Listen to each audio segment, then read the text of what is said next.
బాగున్నారు అందరూ? Praise the lord. 3 వారాల తర్వాత మరలా మేము ఈ విధంగా చూడడానికి దేవుడిచ్చిన అవకాశాన్ని బట్టి నేను ప్రభువుని స్తుతిస్తున్నాను.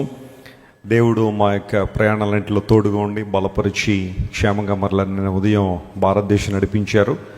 కొంచెం జెట్ లాగ్లో ఉన్నాం, but still God is with us, God's grace is upon us. మరి వారంలో అనేక చోట్ల మీటింగ్స్ కూడా ఉన్నాయి, వాటి కోసం ప్రార్థన చేయండి. ఎస్పెషల్లీ జూలై 1వ తారీఖు నుండి మన మెడికల్ సెంటర్ సర్వీసెస్ ప్రారంభం అవుతున్నాయని చెప్పడానికి నేను చాలా సంతోషిస్తున్నాను. దయచేసి ప్రార్థన చేసిన మీ అందరికీ కృతజ్ఞతలు. 1వ తారీఖు నుండి వైద్య సేవలు ప్రారంభించబడతాయి. మన ప్రియులు రాజశేఖర్ గారు, సుజాత గారు హాస్పిటల్ని నిర్వహించడానికి బెంగళూరు నుండి రాజమండ్రి వచ్చేశారు. మరి వారు మరియు మన ప్రియులు చంటి గారు, వారి యొక్క సతీమణి గారు, ఏబెల్ గారు, మరలా మరి కొంత టీం అందరూ కూడా అడ్మినిస్ట్రేషన్లో ఉంటారు. డాక్టర్స్ వారందరూ కూడా రేపు ఉదయకాలం వారితో మీటింగ్ జరగబోతూ ఉంది. వచ్చే ఆదివారం డాక్టర్స్ యొక్క వివరాలు కూడా మీకు తెలియజేస్తాము. ఆ మెడికల్ సెంటర్ ద్వారా అనేక మంది దీవెన పొందాలని ప్రత్యేకంగా ప్రార్థన చేస్తున్నాము. అత్యుత్తమైన వైద్య సేవలు అందించబడాలనే మా ప్రార్థన. నేను అమెరికా వెళ్ళక మునుపు మరి సుమారుగా ₹1,50,00,000 ఎక్విప్మెంట్ కోసం నేను సైన్ చేసి వెళ్ళాను. ఆ తర్వాత వచ్చేసరికి అంత సెట్ చేశారు. దేవుని మహాకృపను బట్టి నేను ఎలాగైతే ఉండాలని ఆశించానో హాస్పిటల్, ఆ విధంగా ప్రభు తీర్చిదిద్దారు. మరి వైద్య సేవల ద్వారా అనేక మంది దీవెన పొందినట్లుగా మీరు అందరూ ప్రార్థన చేయాల్సిందిగా మనం చేస్తున్నాను. అందరూ లేచిన దేవుని వాక్యాన్ని చదువుకుందాం. Shall you all stand on hour feet in respecting the word of God. దేవుని వాక్యాన్ని గౌరవిస్తూ అందరూ కూడా పరిశుద్ధ గ్రంథాలకు తెరుద్దాం. నిర్గమకాండము 17వ అధ్యాయం. నిర్గమకాండము 17వ అధ్యాయం. Let us read from verse 8. 8వ వచనం నుండి 13వ వచనం వరకు నేను చదువుతాను. నేను చదువుతున్న మాటలు అక్కడ ఎలా ఉన్నాయో లేదో ప్రతి ఒక్కరు పరిశీలనగా బైబిల్ చూడాల్సిందిగా మనవి చేస్తున్నాను. తరువాత అమాలేకులు వచ్చి రెఫీదీములో ఇశ్రాయేలీయులతో యుద్ధము చేయగా మోషే యెహోషువతో, మన కొరకు మనుష్యులను ఏర్పరిచి వారిని తీసుకుని బయలు వెళ్ళి అమాలేకీయులతో యుద్ధము చేయము. రేపు నేను దేవుని కర్రను చేత పట్టుకుని ఆ కొండ శిఖరము మీద నిలిచెదనను. యెహోషువ మోషే తనతో చెప్పినట్లు చేసి అమాలేకీయులతో యుద్ధమాడెను. మోషే, అహరోను, హూరు అనువారు ఆ కొండ శిఖరం ఎక్కిరి. మోషే తన చేయి పైకెత్తినప్పుడు ఇశ్రాయేలీయులు గెలిచిరి. మోషే తన చెయ్యి దింపినప్పుడు అమాలేకీయులు గెలిచిరి. మోషే చేతులు బరువెక్కగా వారు ఒక రాయి తీసుకుని వచ్చి అతడు దాని మీద కూర్చుండుటకై దాన్ని వేసిరి. అహరోను, హూరులు ఒకడు ఈ ప్రక్కను ఒకడు ఆ ప్రక్కను అతని చేతులను ఆదుకొనగా అతని చేతులు సూర్యుడు అస్తమించు వరకు నిలకడగా ఉండెను. అట్లు యెహోషువ కత్తివాడి చేత అమాలేకు రాజును అతని జనులను గెలిచెను. దేవుడి వాక్య భాగమును దీవించును గాక. దయచేసి కూర్చునండి. You may be seated.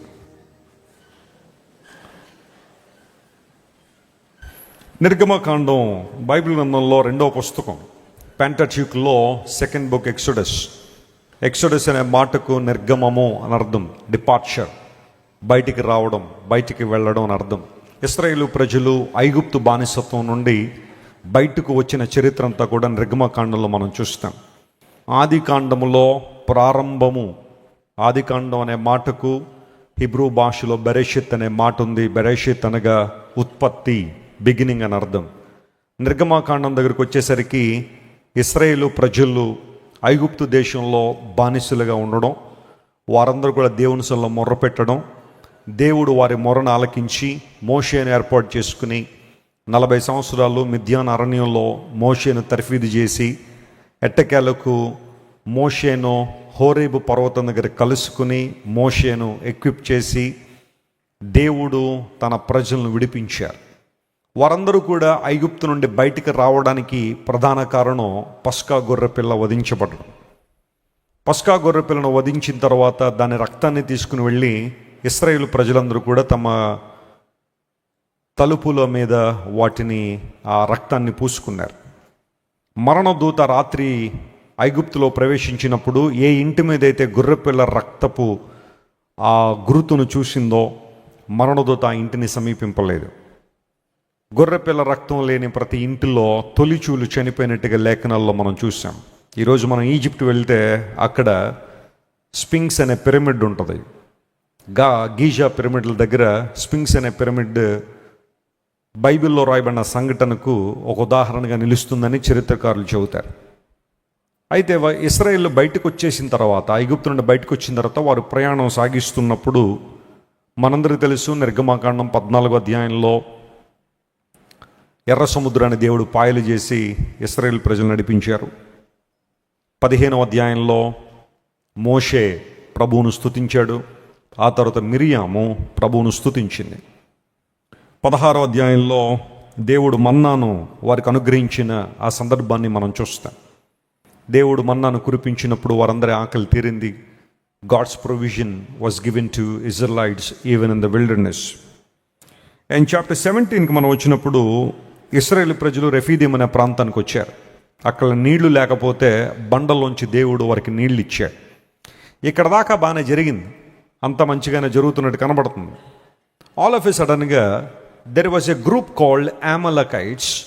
వాళ్ళు ఇశ్రాయేల్ మీదకి దాడి చేయడం ప్రారంభించారు. అమాలేకీయులు ఒక మాటలో చెప్పాలంటే ఉగ్రవాదులు లాంటి వాళ్ళు, టెర్రరిస్టులు లాంటి వాళ్ళు. టెర్రరిస్టులు తెలుసు కదా, వాళ్ళకి ఒక నియమ నిబంధనలు ఉండవు.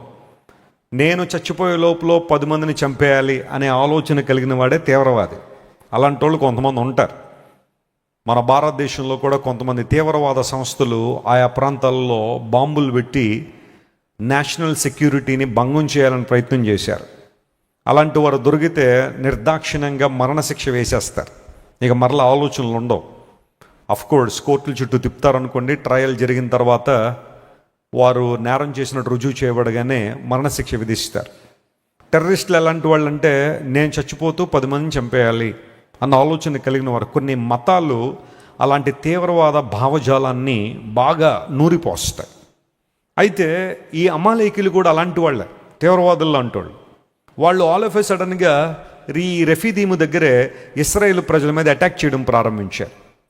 ఇశ్రాయేలు ప్రజలకి యుద్ధం అనేది అదే మొదటిసారి.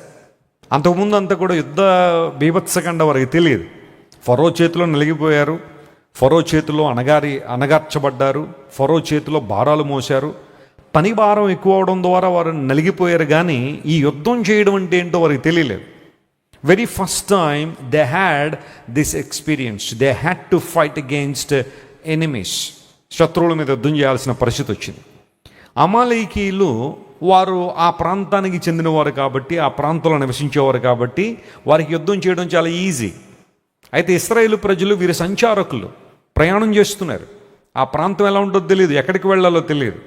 ఫర్ ఎగ్జాంపుల్, మీలో చాలామంది రాజమండ్రిలోనే జీవించే వాళ్ళు ఉన్నారు. ఎక్కడ ఏ సందు ఉందో, ఎక్కడ ఏ వీధి ఉందో, ఎక్కడి నుంచి ఎలా తప్పించుకోవాలో మీకు బాగా తెలుసు. ఎవరైనా మిమ్మల్ని తరుముతున్నారు అనుకోండి రాజమండ్రిలో, మీరు చాలా ఈజీగా తప్పించుకునే అవకాశాలు ఎక్కువగా ఉంటాయి. ఎందుకంటే ప్రతి ప్లేసు మీకు తెలుసు కాబట్టి ఎక్కడి నుంచి ఎక్కడికి వెళ్తే ఎక్కడికి వెళ్ళిపోవచ్చు మీకు అర్థం అవుతుంది. అదే మీకు తెలియని ప్రాంతంలో ఎవరైనా తరిమారు అనుకోండి, ఎలా ఉంటుందో తెలుసా? మీరు అడుబరిగట్టి ఇరుబెట్టి మళ్ళీ వాళ్ళ దగ్గరికి వస్తారు, ఈజీగా దొరికిపోతారు. ఎందుకోసం అంటే మీరు ఎటు వెళ్తే ఏమైందో తెలియదన్న టెన్షన్లో అడుదిరిగి ఇటుదిరిగి మళ్ళీ మీరు వాళ్ళ దగ్గరికి వస్తారు కదా. ఈ బ్యాటిల్ని మీరు ఊహించుకోండి. Battle was so easy for Amalekites, but it was so hard for Israelites. మానవ రీతిలో, భౌతికమైన ఆలోచనలో చూస్తే ఇశ్రాయేలు ప్రజలకు ఇది చాలా కఠినమైన పోరాటం, కఠినమైన యుద్ధం. అయితే మనం ఆ చాప్టర్ ఎండింగ్లోకి మనం వస్తే, దేవాదేవుడు ఇశ్రాయేలుకు చక్కని విజయాన్ని ఇవ్వడం ద్వారా మోషే అక్కడ బలిపీఠాన్ని కట్టి దానికి ఒక పేరు పెట్టాడు, జెహోవా నిస్సీ అని పేరు పెట్టాడు. దేవుడే మా ధ్వజము, God is our victory, God is our banner అనే పేరు పెట్టి దేవుని స్తుతించడం ప్రారంభించారు. అమాలేకీయుల మీద దేవుడు ఇశ్రాయేలు ప్రజలకి అద్భుతమైన విజయాన్ని ఇచ్చినట్టుగా లేఖనాల్లో మనం చూసాం. And that was a wonderful victory.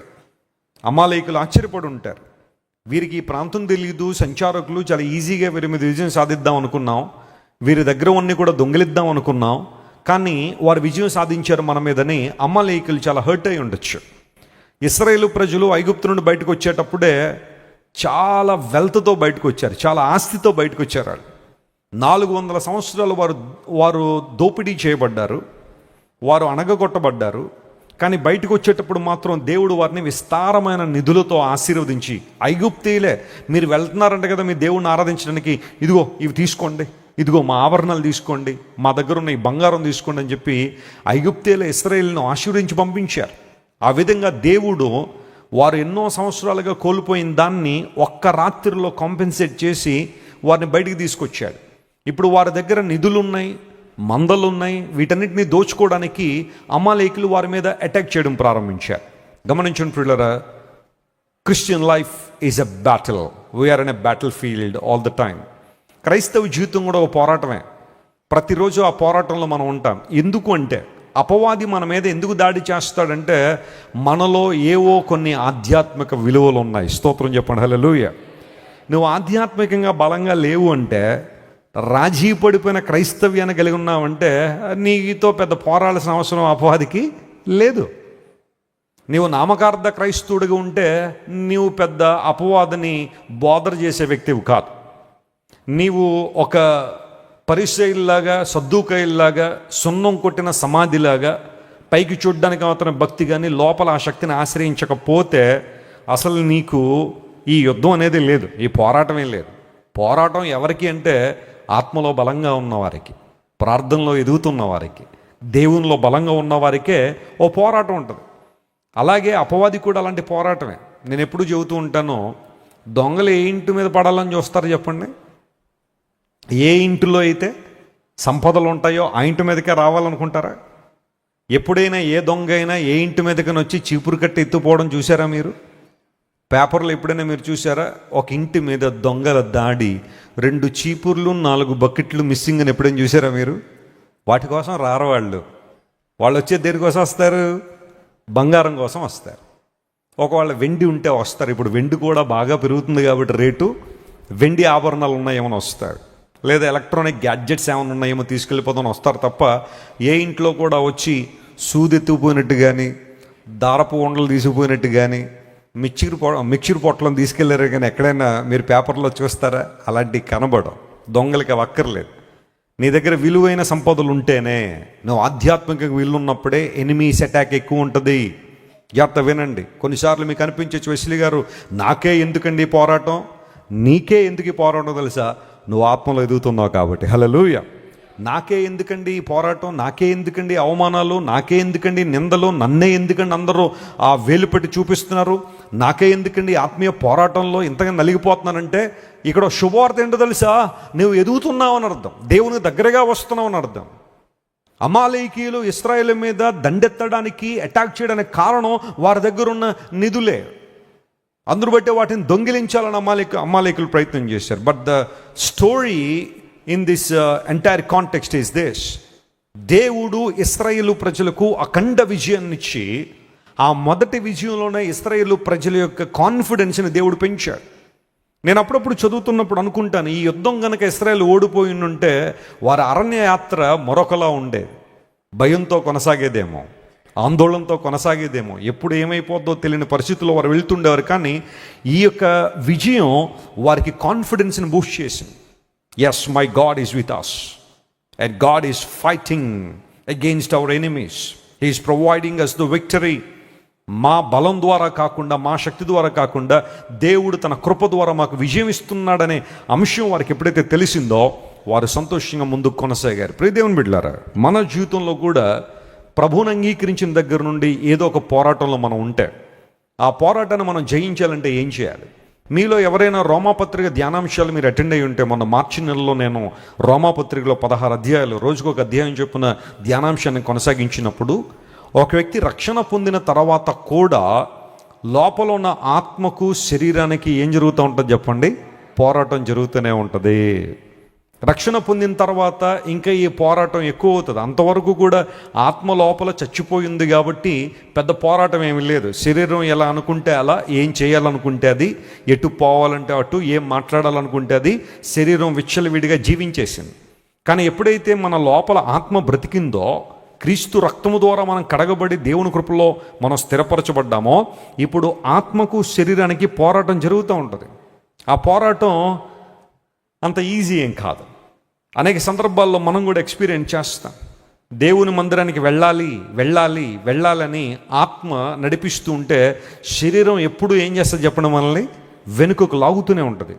ఈ ఒక్కరోజు వెళ్ళకపోతే ఏంటట, ఈ ఒక్కరోజు నువ్వు ఆరాధించకపోతే దేవుడికి ఏమన్నా తక్కువైపోద్దా, అయినా పరలోకంలో అంతమంది దూతలు లేరా, నువ్వు వెళ్ళి ఆరాధన చేయాలా, లేదా నువ్వు వెళ్ళి ఆ మాటలు వినాలా, నీకు తెలియదు ఏం చెప్తారు అక్కడ, నీకు అన్నీ తెలుసు కదా, నువ్వు బైబిల్ ఆల్రెడీ 10 సంవత్సరాలు ఒకసారి పూర్తి చేసేసావు కదా, కింద మీద పడి ఇంక నువ్వేం నేర్చుకోవాలి, అందులో బట్టి ఇంకేం అక్కర్లేదులే అని శరీరం వెనకకు లాగుతూ ఉంటుంది. దేవుని కోసం నడవాల్సి వస్తే, ఏదన్నా దండయాత్ర కానీ సువార్త యాత్ర కానీ ఒక ర్యాలీ కానీ జరుగుతున్న నడవాల్సి వస్తే ఎక్కడ లేని నొప్పులన్నీ మనకు అప్పుడే గుర్తొస్తాయి. మన కొరకు మనం ప్రయాసపడేటప్పుడు కానీ, మన బంధువుల ఇళ్ళకు మనం వెళ్ళేటప్పుడు కానీ, ఒకవేళ స్త్రీలు వారి అమ్మగారింటికి వెళ్ళేటప్పుడు కానీ చెప్పండి ఏమీ గుర్తురావు. దేవుని కొరకు ఏదైనా చెయ్యాలనుకున్నప్పుడే, ప్రభు కొరకు ఏదైనా ఇవ్వాలనే ప్రేరేపణ రాగానే మనకి 10-15 సంవత్సరాల నుంచి ఉన్న ఖర్చులన్నీ అప్పుడే గుర్తొస్తాయి మనకి. This is a battle. దేవుని కొరకు నువ్వు ఏదైనా పాడాలనుకున్నప్పుడే ఏదో ఒక అవాంతరం వస్తుంది. ప్రభు కొరకు ఏదైనా చెయ్యాలనుకున్నప్పుడే ఏదో ఒక ఆటంకం రావచ్చు. ప్రభు కోసం నిలబడాలనుకున్నప్పుడే ఏదో రకమైన ఇబ్బందులు రావచ్చు. ఈ రోజు నుండి దేవుని కోసం గట్టిగా నిలబడతానని వాక్యం బలంగా చదువుకుంటానన్నప్పుడే ఏదో ఒక అనారోగ్యం మీద దాడి చేయొచ్చు, ఏదో రకమైన శోధన నిన్ను ఇబ్బందులకు నెట్టేయచ్చు. నీ ఆత్మనేత్రాలు తెరిస్తే ఇది అపవాదు నుండి వస్తున్న శోధన, దురాత్మ సమూహాల నుండి వస్తున్న శోధన. ఆత్మసమన పోరాటంలో గెలవాలి, గెలిచి తీరాలనే దేవుడు కోరుతున్నాడు. నువ్వు గెలవాలనే యేసు ప్రభు నీ కోసం శిలువలో మరణించారు, తన రక్తాన్ని నీ కోసం కార్చారు. అన్నింటిలో మనకు అత్యధిక విజయం ఇస్తానని దేవుడు వాగ్దానం చేశాడు. Amalekites, they attacked Israelites in the wilderness. That was a hard battle, but God was with Israelites. దేవుడు వారితో ఉండి వారికి విజయాన్ని ఇచ్చినట్టుగా లేఖనాల్లో మనం చూస్తాం. ఇక్కడ అమాలేకీయులు ప్రియులారా మానవ జీవితంలో శరీర కార్యాలకు సాదృశ్యం. అమాలేకీయులు అనబడే వాళ్ళు ఎక్కడి నుండి వచ్చారు అంటే వీళ్ళు ఏషావు సంతానం. చెప్పండి ఎవరి సంతానం ఇది? ఏషావు సంతానం. ఏషావు ఎలాంటి వాడో మనందరికీ తెలుసు కదా. ఏషావు ఎవరు చెప్పండి? యాకోబు కొడుకు అంటున్నారు. ఎవరో ఇస్సాకు కొడుకు కదా, యాకోబుకి సహోదరుడు. That's okay, you're in a right track. ఇస్సాకుకి 2 పిల్లలు పుట్టారు, కవల పిల్లలు. అందులో పెద్దవాడు ఏషావు, చిన్నవాడు యాకోబు. పెద్దవాడు ఏషావు అని ఎందుకు చెప్తున్నావు అంటే ముందు బయటకు వచ్చాడు ఏషావు. అతని కాలి మడిమను పట్టుకుని ఎవరు వచ్చారు? యాకోబు వచ్చాడు. అందును బట్టి యాకోబుకి మడిమను పట్టుకున్నవాడనే పేరు పెట్టారు. యాకోబు అనే మాటకు హీల్ క్యాచర్ అని అర్థం. ఆ యాంకిల్ ఉంటుంది కదా, ఆ కాలు పట్టుకుని బయటకు వచ్చాడట. ఏషావు కాలు పట్టుకుని, అమ్మో వీళ్ళు లోపలే కాలు పట్టుకుని పెనుగులాడేస్తున్నాడు అన్నయ్యతో, బయటకు వచ్చేట పరిశీలన ఉంటుందో ఇక మిస్ అవ్వద్దు, పేరు పెట్టండి యాకోబు అని పేరు పెట్టేశారు. హీల్ క్యాచర్ అని, మడిమను పట్టుకున్నవాడని. మడిమను పట్టుకోవడం అనే ఆ మాట నాకు ఎలా అర్థం అవుతుందంటే, కొంతమంది పైకి ఎదగాలంటే ఎవరో ఒకళ్ళు కాళ్ళు పట్టుకుని లాగేస్తూ ఉంటారు. అవునంటారా కాదంటారా? మనం అభివృద్ధి పొందుదాం, మనం డెవలప్ అవుదాం, మనం కష్టపడదాం, మనం ప్రయాసపడి పైకి వద్దాం అని ఉండదు. మనం పైకి రావాలంటే ఇంకొకటి పైకి రానివ్వకూడదు. కాబట్టి కాళ్ళు పెట్టి లాగేసే రకాలు కొన్ని ఉంటాయి. యాకోబు అలాగే మడిమను పట్టి పైకి వచ్చేద్దామని ఆలోచన, బయటకు వద్దామని ఆలోచన. బట్ ఫైనల్లీ యాకోబు నువ్వు మడిమను పట్టుకోవడం వల్ల పైకి రాలేవు, దేవుని పట్టుకుంటే పైకి వస్తావు. దేవుని నామాన స్తోత్రం కలుగును గాక. దేవుని దీవిస్తాడు. హెచ్చు అనేది దేవుని దగ్గర రావాలి. నువ్వు ఒకళ్ళని పడేసి నువ్వు పైకి రావాల్సిన అవసరం లేదు. ఇంకో మాటలో చెప్పాలంటే ఒకళ్ళని అనగద్రొక్కి నువ్వు పైకి రావాల్సిన అవసరం లేదు. ఇంకా చెప్పాలంటే ఇంకొకరిని ఇబ్బంది పెట్టి నువ్వు పైకి రావాల్సిన అవసరం లేదు. When you get hold of God's grace, దేవుని కృపను నువ్వు పట్టుకుంటే ఆయన నేను పైకి తీసుకొస్తాడు, ఆయన నిలవబెడతాడు. అడ్డదారుల్లో అక్రమదారుల్లో నువ్వు పైకి రావాల్సిన అవసరం లేదు. అలా వచ్చినా అవి శాశ్వత కాలం నిలబడేవి కాదు. ఏషావు అరణ్యవాసిగా బ్రతుకుతున్నాడు. అడవుల్లో తిరగడం, జంతువులను వేటాడడం, ఎప్పుడు శరీర కోరికలే, శరీర వాంఛలే నెరవేర్చబడాలి. బాగా తినాలా, బాగా త్రాగాల, బాగా సుఖపడాలి. ఈ రోజుల్లో ప్రపంచ నిర్వచనం ఇది కాదంటారా?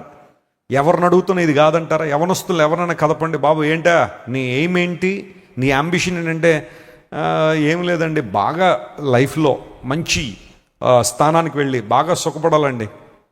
What does it mean?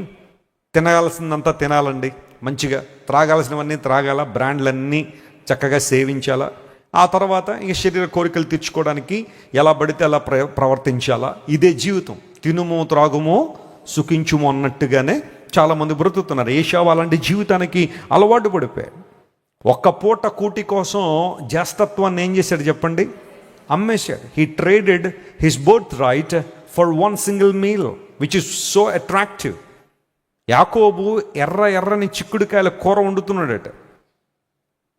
దాన్ని వెజిటబుల్ స్టూ అని మనం అనొచ్చు. కొన్ని చోట్ల వెజిటబుల్ సూప్ అమ్ముతారు. దాదాపు ఇంకొంచెం చక్కగా చేస్తే దాన్ని స్టూ అంటారు. దాన్ని చేస్తున్నాడు యాకోబు. చూశాడు, తమ్ముడా కొంచెం ఇవ్వన్నాడు. ఓరకనే ఇవ్వడానికి అవదన్నయ్య, నీ జ్యేష్ఠత్వాన్ని ఇచ్చాయంటే, ఓరి తమ్ముడా నువ్వు ఇచ్చే 5 రూపాయల వంటకానికి జ్యేష్ఠత్వం ఇచ్చేయాలరా నీకు? మా అమ్మని అడిగితే చేసి పెట్టదా? నేను ఆగుతానులే కాసేపు, ఈ శరీర వాంఛ కాసేపు నేను సెల్ఫ్ కంట్రోలింగ్ ప్రాక్టీస్ చేస్తానని ఏషావు వెళ్ళుంటే చరిత్ర వేరేలాగా ఉండేది. కానీ వెంటనే ఆ ఎర్రగా ఉన్న కూర కోసం ఆశపడి, పోన్లర్ ఇచ్చే, నా బర్త్ రైట్ ఇచ్చేస్తానన్నాడు. So he exchanged birthright for a single meal. ఎర్రగా ఉన్న ఆ కూర కోసం తన జ్యేష్ఠత్వాన్ని నమ్మేసుకున్నాడు. మీ దగ్గర ₹1,00,000 ఫోన్ ఉందనుకోండి, ఎవరైనా మీ దగ్గరికి వచ్చి పొటాటో చిప్స్ ప్యాకెట్ ₹10 ఉంటుంది, లేదా కురుకురే ప్యాకెట్ ₹10 ఉంటుంది, ఇది ఇస్తాను ఫోన్ ఇచ్చేస్తామంటే ఇస్తారా మీరు? ఎవరైనా బుద్ధున్నోడు ఎవడన్నా ఏమంటాడు? అరే ఫోన్ విలువ ఎంత, ఆ ప్యాకెట్ విలువ ఎంత, అది తీరా పోస్తే ₹10, ఫోన్ ₹1,00,000, ఎలా ఇమ్మంటావు అని అడుగుతాం కదా. కానీ ఏషావు అలా అడగలా. ఆ క్షణంలో ఆ కోరిక తీరిపోవాలి, ఆ క్షణంలో ఆ సుఖం తీరిపోవాలి, శరీరాన్ని సంతృప్తిపరిచేయాలి అన్న ఆలోచనలని. నేను ఈ ఫోను కురుకురే ప్యాకెట్ ఎగ్జాంపుల్ చెప్తే నవ్వారు కదా. జీవితంలో ఇది జరగట్లేదంటారా? అపవాది అనేక సందర్భాల్లో స్పిరిచువల్ వాల్యూస్ని చిన్న ఆనందాలకు తాకట్టు పెట్టమని నేను ప్రోత్సహించట్లేదా? నువ్వు చేయట్లేదా పని?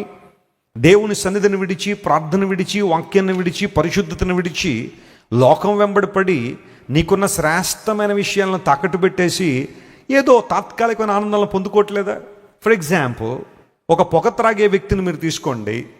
ఆ పొగ త్రాగేటప్పుడు ఆ నికోటిన్ బ్రెయిన్లోకి వెళ్ళిన తర్వాత బ్రెయిన్కి ఒకలాంటి రిలాక్సేషన్ ఇస్తుంది, ఒక డోపమైన్ రిలీజ్ జరుగుద్ది. మన శరీరానికి కొన్ని హ్యాపీ హార్మోన్స్ ఉంటాయి బాడీలో. కొన్ని పనులు చేసినప్పుడు ఒక్కో రకమైన హార్మోన్ రిలీజ్ అవుతుంటుంది. అందులో డోపమైన్ ఒకటి, ఆక్సిటోసిన్ ఒకటి, ఇవన్నీ కూడా హ్యాపీ హార్మోన్స్ అన్నమాట.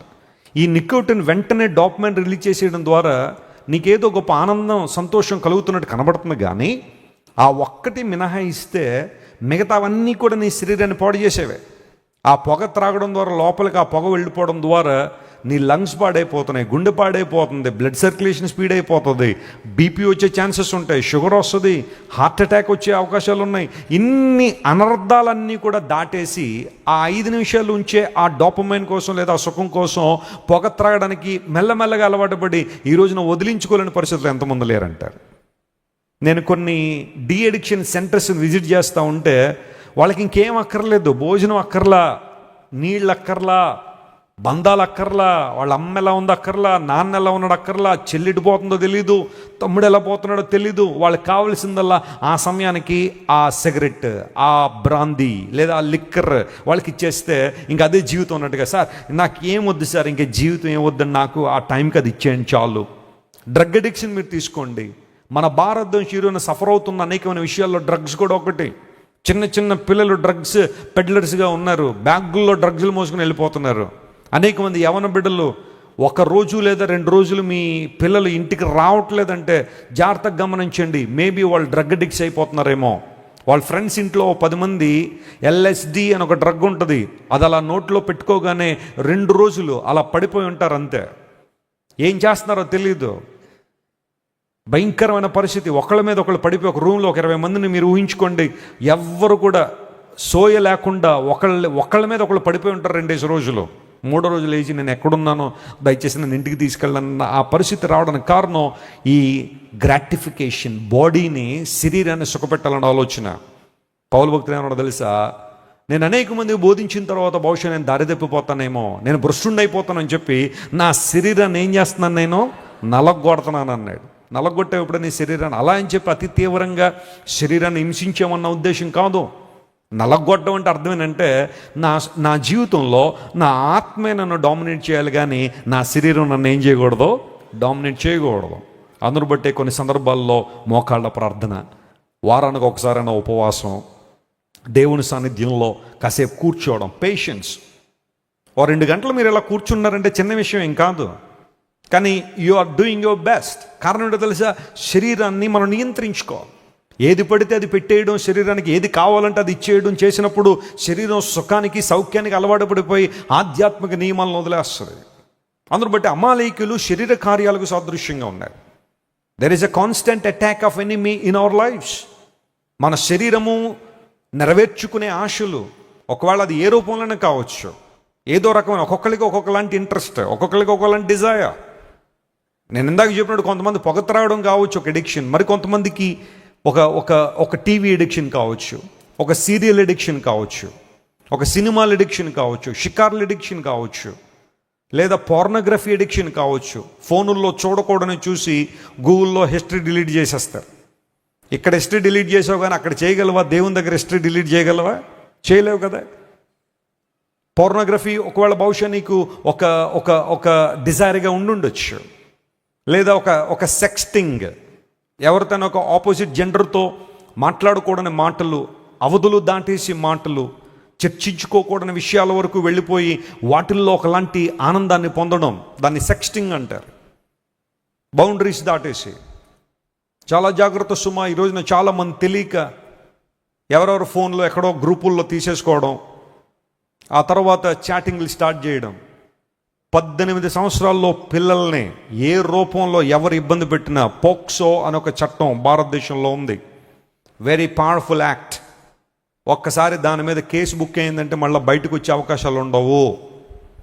అంటే కొంతమంది రాజకీయవేత్తలు పిల్లలు తిరిగేస్తారు అనుకోండి బయట, తర్వాత సంగతి, వాళ్ళు అన్నీ మేనేజ్ చేయగలుగుతారు, కానీ సామాన్యులకి అంత ఈజీ కాదు. పోక్సో చట్టం కింద 18 సంవత్సరాల లోపు ఉన్న పిల్లలకి షేక్ హ్యాండ్ ఇచ్చేటప్పుడు కూడా ఆలోచన చేయాలి మీరు. ఈ అంకుల్ నాకు షేక్ హ్యాండ్ వేరే ఉద్దేశంతో ఇచ్చాడు అని అనిపించింది అని అమ్మ వెళ్ళి పోలీస్ స్టేషన్లో చెప్పినా కేసు బుక్ చేస్తారు. ఫోనుల్లో నువ్వు వేసుకున్న డ్రెస్ చాలా బాగుంది అని అనడం కూడా హెరాస్మెంటే. తెలుసా మీకు ఆ విషయం? తెలియక కొంతమంది, ఈరోజు మీరు కట్టుకున్న చీర బాగుందండి, లేదా నువ్వు వేసుకున్న డ్రెస్ బాగుంది,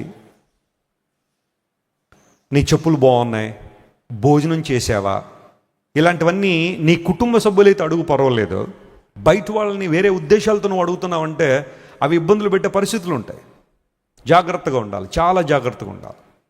శరీర కార్యాలు, కొంతమంది ఇలాంటి చాటింగ్లకి అలవాటు పడిపోయి జీవితంలో పాడు చేసుకునే వాళ్ళు ఉంటారు. వ్యర్థమైన ఆర్గ్యుమెంట్లకు వెళ్ళేవాళ్ళు. నిన్న ఈ వారంలో ముంబైలో జరిగిన సంఘటన మీకు తెలుసు కదా. ఆ లోకల్ ట్రైన్లో వర్షం వస్తుందట, ఆ డోర్ వేద్దాం అన్నాడంట ఒక అబ్బాయి, వద్దన్నాడు ఇంకొకడు. ఈ మాత్రం ఉన్నాడు, తడవాలనిపించిందేమో అతనికి. ఆ డోర్ దగ్గర వర్షం బాగా పడుతుంది, నేను తడుస్తాను అన్నాడు. లేదు సార్, అందరూ తడిచిపోతున్నారండి, జలుబు వచ్చేస్తుంది, జ్వరాలు వచ్చేస్తాయి, డోర్ వేసేద్దామని ఈ అబ్బాయి. అలా ఇద్దరికి ఆర్గ్యుమెంట్ పెరిగింది. వెంటనే కత్తి తీశాడు. అందరూ అక్కడే ఉన్నారు. పొడి చేశాడు అంతే. ఆ ట్రైన్లో అంతా రక్తం చిమ్మేసింది. యవనస్తుడు, 22 సంవత్సరాలు యవనస్తుడు ప్రాణాన్ని కోల్పోయాడు. యవన బిడ్డలకు చెప్తున్నాను, ఒక అన్నగా చెప్తున్నాను, మీకు మంచి సలహా చెప్తున్నాను. ఉరకలెత్తే మీ రక్తం కొన్నిసార్లు ఆర్గ్యుమెంట్లకు పరిగెడుతుంది. అనవసరమైన ఆర్గ్యుమెంట్లు చేయకండి. మీరు ఆ క్షణం ఓడిపోయినట్టు అనిపించినా పర్వాలేదు, లేదంటే వెస్లీ గారు నా ఇగో సాటిస్ఫై అవ్వట్లేదు అన్నా పర్వాలేదు, తల దించుకుని వచ్చేయండి అంతే. మీరు హీరోలేం కాదు. తెరల మీద హీరోలు అయితే ఆడొక బుల్లెట్ అయితే 100 మంది చచ్చిపోతూ ఉంటారు. ఇలా జరగదు రియాలిటీలో. నువ్వు సినిమా హీరోలా ఫీల్ అయిపోకు. సినిమాల్లో హీరోలు ఉంటారు చూడండి, ఒక్క గుద్దుకి 10 మంది పడిపోతూ ఉంటారు. ఈయన్ని పెద్ద పెద్ద రాడ్లతో 100 మంది కొట్టేసిన ఇలా నిలబడతాడు. మళ్ళీ రియాలిటీలో ఏమన్నా జరుగుద్దండి అలాగే? ఎక్కడైనా చూసామండి? ఇలా అనగానే రైలు వెళ్ళిపోతూ ఉంటుంది ఎరక్కే. అయ్యగారు ప్లాట్ఫామ్ మీద నిలబడితే శతాబ్ది ఎక్స్ప్రెస్ అయితే ఎగిరిపోయి ఎక్కడో పడిపోతాడు వెళ్ళి. రియాలిటీలో, సినిమాలో కాబట్టి ఇలాంటి ట్రైన్ వెళ్ళిపోద్ది, విమానం వెళ్ళిపోద్ది, రేపు రాకెట్లు కూడా తిప్పేస్తాడు ఇలాగా. మళ్ళీ వాళ్ళకి పెద్ద పెద్ద ఫ్యాన్లో రియాలిటీలో బతకండి. అనవసరంగా ఎందుకు ఆ ఇల్యూషన్లు ఎందుకు బతుకుతారు, ఆ ఫ్యాంటసీలో ఎందుకు ఉంటారు? పొడి చేశాడు. ఇప్పుడు ఆ వ్యక్తి జీవితం పోయింది, ఈ వ్యక్తి జీవితం పోయింది, తీసుకెళ్ళి జైల్లో పెట్టేశారు. అనవసరమైన ఆర్గ్యుమెంట్లు, తెలియని వాళ్ళతో ఆర్గ్యుమెంట్లు చేయకండి. ట్రైన్లో కానీ, బస్సుల్లో కానీ, లేదా ఎక్కడైనా పార్కింగ్ ప్లేసుల్లో కానీ, టోల్ గేట్ల దగ్గర కానీ, ఏమో ఎవరి దగ్గర ఈరోజు ఏ వెపన్స్ ఉంటున్నాయో మనకు అర్థం కావట్లేదు. జీవితం పాడు చేసుకోకండి. మీ తల్లిదండ్రులని కళ్ళల్లో నీళ్లు పెట్టకండి అనవసరంగా. మీ కుటుంబం, మీ పిల్లల్ని ఒక నిమిషం ఆలోచించండి. వ్యర్థమైన ఈగోలండి ఈ రోజుల్లో. నేను మగోడినండి, నేను తగ్గనండి. తగ్గాలి, కొన్నిసార్లు తగ్గాల. నీ పిల్లల కోసం తగ్గాలి నువ్వు. అంతేగాని నువ్వు హీరోలాగా ఫీల్ అయిపోతే కొన్నిసార్లు చాలా అనర్థాలు ఎదుర్కోవాల్సి వస్తుంది. శరీరం ఉప్పొంగి చేసేస్తుంది, ఇబ్బందికర పరిస్థితులు వస్తాయి. లేఖనం సెలవిస్తూ ఉంది, అమాలేకీయులు దాడి చేసినట్టుగానే శరీర వాంఛలు మనిషి మీద దాడి చేస్తూ దేవుని యొక్క ఔన్నత్యాన్ని, దేవుని యొక్క ప్రేమను, దేవుని యొక్క గొప్పతనం తెలుసుకోకుండా లోకానుసారంగా తీసుకెళ్ళిపోతాం. ఆ అనుభవాల నుంచి నువ్వు బయటికి రావాలి అంటే, ఆ శరీర వాంఛల నుంచి నువ్వు బయటికి రావాలంటే, ఆత్మ సంబంధమైన పతనావస్థల నుంచి నువ్వు బయటికి రావాలంటే ఈరోజు నువ్వు చేయాల్సిన పనులు ఏంటి? ఆ లేఖన భాగంలో మనం చదువుకున్న వాక్య భాగంలో కొన్ని అంశాలు నేను గుర్తించాను. వాటిని మీకు తెలియజేసి నేను ముగిస్తాను. అక్కడ ఇశ్రాయేలుకు లభించిన విజయంలో ప్రముఖమైన అంశాలు ఏంటి, ఇశ్రాయేలుకు విజయం రావడానికి సహకరించిన విషయాలు లేదా దోహదపడిన అంశాలు ఏంటి అని పరిశీలన చేస్తే, నంబర్ 1, అదే నిర్గమకాండం 17వ అధ్యాయము 13వ వచనం చదివితే అక్కడ మాట రాయబడింది, యెహోషువ కత్తివాడి చేత, చెప్పండి, అమాలేకు రాజును అతని జనులను ఏం చేశాడంట? గెలిచాడు. స్తోత్రం చెప్పండి, హల్లెలూయా. కత్తి వాడి, అందరూ చెప్పండి, కత్తి వాడి చేత. వాడి అంటే ఏంటి? వాడమా? ఓకే, పదును. కత్తి వాడిగా ఉంది అంటే అర్థం ఏంటి? పదునుగా ఉందని అర్థం. ఇప్పుడు యెహోషువ చేతిలో ఉన్న కత్తి ఎలా ఉందట? పదునుగా ఉంది. బైబిల్ గ్రంథంలో ఖడ్గము లేదా కత్తి అనేది సర్వసాధారణంగా పాజిటివ్లో మనం చూస్తే, పాజిటివ్ యాంగిల్లో మనం చూస్తే, కత్తి లేదా ఖడ్గము అనేది దేవుని వాక్యానికి సాదృశ్యం. హెబ్రీయులకు రాసిన పత్రిక 4:12 ఆ మాట ఉండదు, చూడొద్దులేండి, మనందరికీ తెలిసిన వాక్య భాగం కదా. Hebrews 4:12, ఎందుకనగా దేవుని వాక్యము సజీవమై బలము గలదై 2 అంచులు గల ఎటువంటి ఖడ్గము కంటేనో వాడిగా ఉండి ప్రాణాత్మలను, మూలుగులను, కీళ్లను విభజించినంత మట్టుకు దూరుచు హృదయం యొక్క ఆలోచనల తలంపులను ఏం చేస్తుంది? పరిశోధించుచున్నది అని అక్కడ మంచి మాట రాయబడింది. సో గమనించండి, కత్తివాడి చేత అంటే యెహోషువ చేతిలో ఉన్న ఆ సోర్డ్ పదునుగా ఉంది, ఉపయోగించడానికి వీలుగా ఉంది. శత్రువు మీద విజయం సాధించడానికి యెహోషువ చేతిలో ఉన్న కత్తి పదునుగా ఉంది అనే లేఖనాల్లో మనం చూస్తాం. చాలామంది చేతుల్లో బైబిల్ ఉండొచ్చు, కానీ ఎందుకు కొంతమందే ప్రభావవంతమైన క్రైస్తవ జీవితాన్ని బైబిల్ ద్వారా జీవిస్తున్నారంటే, కొంతమంది చేతులు ఉన్న బైబిళ్ళే ఆ రోజు దేవుని వాక్యాన్ని చదివి చాలామంది వాటిని ఏం చేస్తున్నారు చెప్పండి? అనుసరిస్తున్నారు. కొంతమంది బైబిల్ని ఇళ్లల్లో అలంకారంగా పెట్టుకుంటున్నారు. బైబిల్ ఉండడం తప్పు కాదు, బైబిల్ కొనుక్కోవడం తప్పు కాదు. మనందరం కొనుక్కోవాలి బైబిల్, మనందరి చేతుల్లో బైబిల్ ఉండాలి, మన ఇళ్లలో బైబిల్ ఉండాలా. పరిశుద్ధ గ్రంథం ఉండడం చాలా ఆశీర్వాదమే. కానీ గమనించండి, ఆ పరిశుద్ధ గ్రంథం కేవలం మన ఇళ్లల్లోనూ షెల్ఫుల్లోనే మాత్రమే కాదు. పరిశుద్ధ గ్రంథం ఎక్కడ ఉండాలి? మన సెల్ఫ్లో కూడా ఉండాలి, మన హృదయంలో కూడా ఉండాలి. కీర్తనాకారుడు అంటాడు, ప్రభువా, నేను పాపము చేయకుండానట్లు నీ వాక్యమును ఎక్కడ ఉంచుకున్నానో? నా హృదయంలో ఉంచుకున్నాను. జీవవాక్యమును చేతపట్టుకోవడం ఎంత ప్రాముఖ్యమో, జీవవాక్యాన్ని హృదయాల్లో కలిగి ఉండడం కూడా అంతే ప్రాముఖ్యము. ఇప్పుడు వాక్యాన్ని హృదయంలో కలిగి ఉండాలంటే వాక్యాన్ని ఏం చేయాలా? చదవాలి. కంగారుగా చదివేయడం, ఆఫీస్కి వెళ్ళే ముందు చదవాలి కాబట్టి చదివేయడం కాకుండా, దేవుని వాక్యాన్ని కొంచెం టైం తీసుకుని శ్రద్ధగా అన్ని పనులు ప్రక్కన పెట్టి నీ మనసులో ఇంకే ఆలోచనలు రానివ్వకుండా వాక్యం మీదే ఒక లేజర్ ఫోకస్గా దేవుని వాక్యాన్ని నువ్వు చదవగలగాలి. లేజర్ ఫోకస్ అంటే తెలుసు కదా మీకు, ఒకచోటే ఆ ఫోకస్ ఉంచినప్పుడు అద్భుతాలు జరుగుతాయి. ఫర్ ఎగ్జాంపుల్, ఎవరికైనా క్యాన్సర్ వచ్చిందనుకోండి, కీమోథెరపీ ఇచ్చిన తర్వాత రేడియేషన్లు తీసుకెళ్తారు. ఆ రేడియేషన్ ఎంతోసేపు ఉండదు, మహా ఉంటే 2 నిమిషాలు ఉంటుంది అంతే. దానికి ప్రిపరేషన్ గంట పైన లేదా 2 గంటలు ఉంటుంది. ఆ రూమ్లో వాళ్ళని కూర్చోబెట్టి జాగ్రత్తగా చేతులు కాళ్ళు జాగ్రత్తగా పెట్టి, అంటే కొన్నిసార్లు కట్టి, వాళ్ళని కరెక్ట్గా లేజర్ ఎక్కడైతే పడుతుందో ఆ ట్రీట్మెంట్ జరిగే చోట వారిని జాగ్రత్తగా పెట్టి ఆ రూమ్లోంచి అందరూ బయటకు వచ్చేసారు, ఎవరు ఉండరు లోపల. విదిన్ 1 or 2 minutesలో ఆ లేజర్ ట్రీట్మెంట్ అయిపోయిన తర్వాత ఇంకా వీళ్ళు బాగా అలసిపోతారు, ఇబ్బంది ఉంటుంది. ఆ తర్వాత కోలుకోవడానికి ఒక 2-3 రోజులు పట్టచ్చు. కొంచెం ఇబ్బందికరంగా ఉంటుంది క్యాన్సర్ ట్రీట్మెంట్. నేను చూస్తూ ఉంటాను, కొంతమందిని జాలేస్తుంది వారిని చూస్తే. బట్ ఎందుకు అంత పర్టికులర్గా ఆ లేజర్ ట్రీట్మెంట్ జరిగేటప్పుడు లేదా ఆ రేడియేషన్ జరిగేటప్పుడు అంత జాగ్రత్తగా ఉంటారంటే, ఎక్కడ కరెక్ట్గా క్యాన్సర్ కణాలు ఉన్నాయో అక్కడే ఆ ఫోకస్ పడాలన్నమాట. మనందరికీ తెలిసే ఒక చిన్న ఎగ్జాంపుల్, చిన్నప్పుడు మనందరం కూడా మ్యాగ్నిఫైడ్ లెన్స్ ఉపయోగించాం కదా. దాన్ని ఏమంటారు తెలుగులో? భూతద్దం. Very good. ఒక పేపర్ని అగ్గిపెట్టి లేకుండా కాల్చచ్చు మన దగ్గర భూతద్దం ఉంటే. సూర్యరశ్మి పడుతున్నప్పుడు ఆ సూర్యుని కిరణాలు కరెక్ట్గా ఆ మ్యాగ్నిఫైడ్ లెన్స్ మీద వేసి దాని క్రింద కాగితం పెట్టి మీరు ఆ లేజర్ ఫోకస్లో కాగితం కదలకుండా, లెన్స్ కదలకుండా కొన్ని సెకండ్లు ఉంచండి, కాగితం బర్న్ అయిపోతుంది. కారణం ఏంటో తెలుసా? ఆ వచ్చే ఆ లైటింగ్ ఈ మ్యాగ్నిఫైడ్ లెన్స్ మీద పడి ఒక చిన్న స్పాట్ పడితే అక్కడ కార్యం జరుగుద్ది. దేవుని వాక్యాన్ని కూడా అలాగే మనం చూడాలి. వాక్యం చదువుతున్నప్పుడు ఆ రకరకాల మిశ్రమమైన ఆలోచనలు మనలో రావడానికి వీల్లేదు. Unity focus on the word of God. దేవుని వాక్యం నాతో మాట్లాడాలా, ఈరోజు దేవుడు నాతో ఏం చెబుతున్నాడు, వాక్యంలో నేను సరి చేసుకోవాల్సిన విషయాలు ఏంటి, దేవుడు నాకు ఇచ్చే వాగ్దానం ఏంటి. ఆ సందర్భాల్లో మీకు చెబుతున్నాం కదా, స్పెక్ అనే మాట చెప్పండి, SPEC, స్పెక్ అని చెప్పండి అందరూ. నేను ఆ విధానంలో బైబిల్ చదువుతుంటాను. నేను ఒక పోర్షన్ తీసుకున్నాను అనుకున్న ఒక అధ్యాయం కానీ లేదా కొన్ని వచనాలు కానీ నేను తీసుకుంటే ఈ 4 నుంచి చూస్తాను. మొట్టమొదటిది S stands for sin to avoid. ఏ పాపముని మనం విడిచిపెట్టాలి అన్న అంశం గుర్తించాలి బైబిల్ చదువుతున్నప్పుడు. Sin to avoid. S stands for sin to avoid, ఏ పాపాన్ని విడిచిపెట్టాలి. ఆ తర్వాత P ప్రామిస్ టు కీప్. ఏ వాగ్దానాన్ని నేను ప్రామిస్గా తీసుకోవాలి, లేదా దేవుడు ఏ వాగ్దానం ఇస్తున్నాడు ఆ పోర్షన్లో, నేను ఆ రోజు చదివే అంశంలో నాకు వచ్చే వాగ్దానం ఏంటి, అది నేను తీసుకుంటా. మూడవది C stands for command to obey.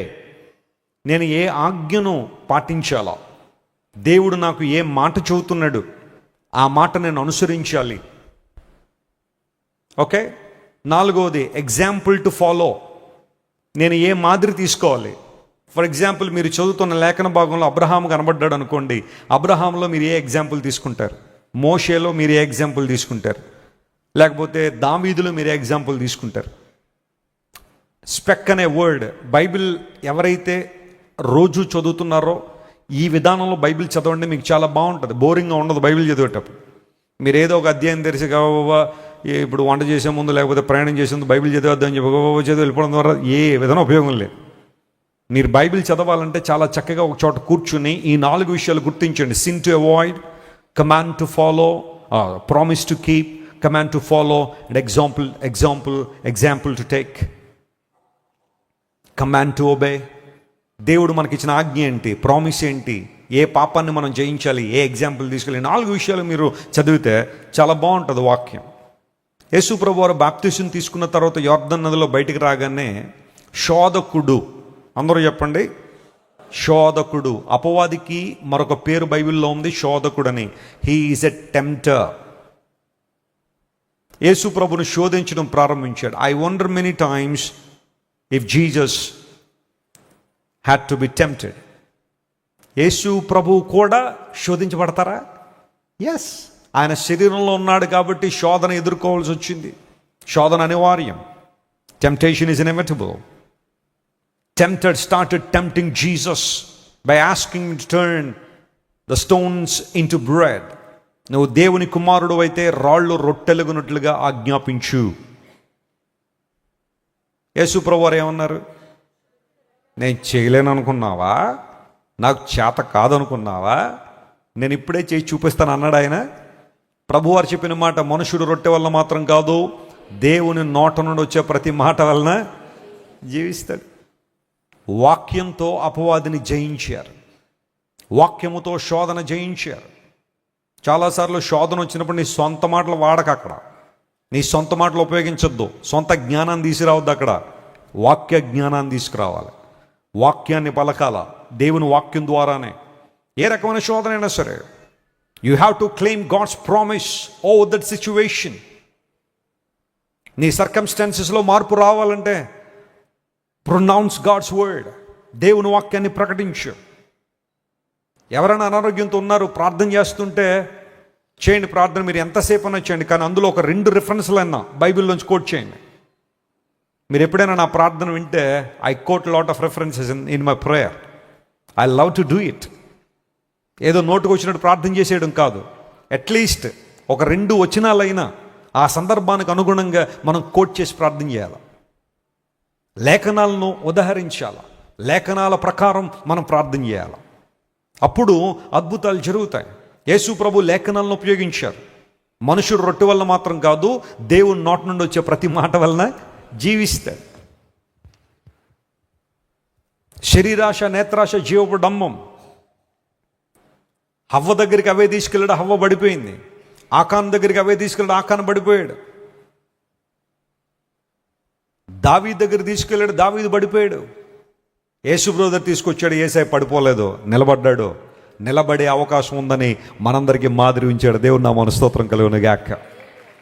Jesus is the supreme example to follow. Is our role model. యేసు ప్రభు వారే మనందరికీ కూడా మాదిరి, ఆయనే మన మార్గదర్శి. If you want to follow Jesus, you can gladly follow him all the days of your life. There is none like Jesus in the entire history. మానవ చరిత్రలో యేసయ్య లాంటోడు మరొకడు లేడో. ఆయన అన్ని విషయాల్లో మనకు మాదిరి ఉంచాడు. దేవుని నామమున స్తోత్రం కలుగును గాక. ఇక్కడ ఒక మాట చెబుతాను, కొంతమంది అన్నీ ఒకటేనండి వెస్లీ గారు, అందరూ ఒకటేనండి. అందరూ ఒకటి కాదు, అన్నీ ఒకటి కాదు ఎప్పుడూ కూడా. ఎందుకు అంటే ప్రపంచంలో చాలామంది దేవుడు అని పిలవబడిన వారు చాలా విషయాల్లో బ్యాడ్ ఎగ్జాంపుల్ ఇచ్చారు ప్రపంచానికి. కానీ యేసు ప్రభులో ఒక్క బ్యాడ్ ఎగ్జాంపుల్ కూడా లేదు. యేసు ప్రభు అన్నింటిలో మనకు మంచి మాదిరి ఉంచాడు. We can follow Jesus. ఆయన్ని మనం ఏ సమయంలోనైనా, ఏ పరిస్థితులైనా వెంబడించగలం. దేవునికి ఉండే ప్రాథమిక లక్షణాలు అది కూడా ఒకటి, ఆయన మనం వెంబడించే వారంగా ఉండాలి. ఆ కారణం బట్టే ఫాలో మీ అన్నాడు యేసయ్య. అన్నారా లేదా? నా వెంబడి రండి. ఫాలో మీ అంటే యేసుప్రభు వెనకాల ఒక బ్యాగ్ పట్టుకుని నడిచేయడం అని కాదు అక్కడ అర్థం.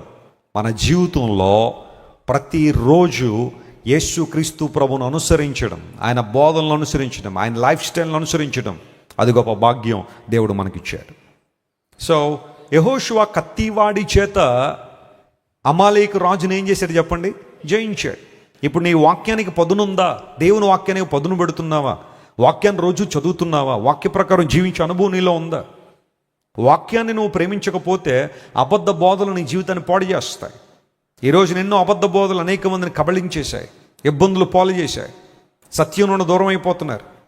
ఎవరో మాలాంటి సేవకులు వాక్యాన్ని చెప్పి, సువార్త చెప్పి వారిని ప్రభువులో తీసుకొస్తే ఏదో రకమైన అబద్ధ బోధ వారు విని దేవుని దూరం అయిపోయి కొంతమంది ఉంటారేమో. వాక్యాన్ని నువ్వు సరిగా గుర్తిస్తే, వాక్య భావాన్ని నువ్వు అర్థం చేసుకుంటే జీవితంలో ఆశీర్వాదాన్ని పొందుతావు. అదే బైబిల్ సెలవిస్తున్న మాట. యెహోషువ కత్తి వాడి చేత అమాలేకు రాజును జయించాడు. ఇక్కడ చిన్న స్టోరీ గుర్తొచ్చింది, చెప్తాను వినండి. ఒకసారి ఒక తోటమాలి 10 మంది పని వాళ్ళని ఏర్పాటు చేసుకుని, బాబు నా తోటలో చెట్లన్నీ మీరు కట్ చేయాలి, I would like to give that mission to cut all the trees in my orchard. నా తోటలో ఈ చెట్లన్నీ మీరు కట్ చేయండి, మీకు అందరికీ ఒక్కొక్క గొడ్డలు ఇస్తున్నాను, మీరు ఎన్ని కట్ చేస్తే, ఎన్ని చెట్లు మీరు నరికితే అన్ని డబ్బులు మీకు ఇస్తానని చెప్పి వారందరిని పంపించాడు. ఫస్ట్ డే అందరూ వెళ్ళారు. ఒక్కొక్కళ్ళు 10 చెట్లు జాగ్రత్తగా నరుక్కుని వచ్చేసారు. వాళ్ళకి రావాల్సిన రివార్డ్ వారికి ఇచ్చేసాడు, వేజెస్ వారికి ఇచ్చాడు.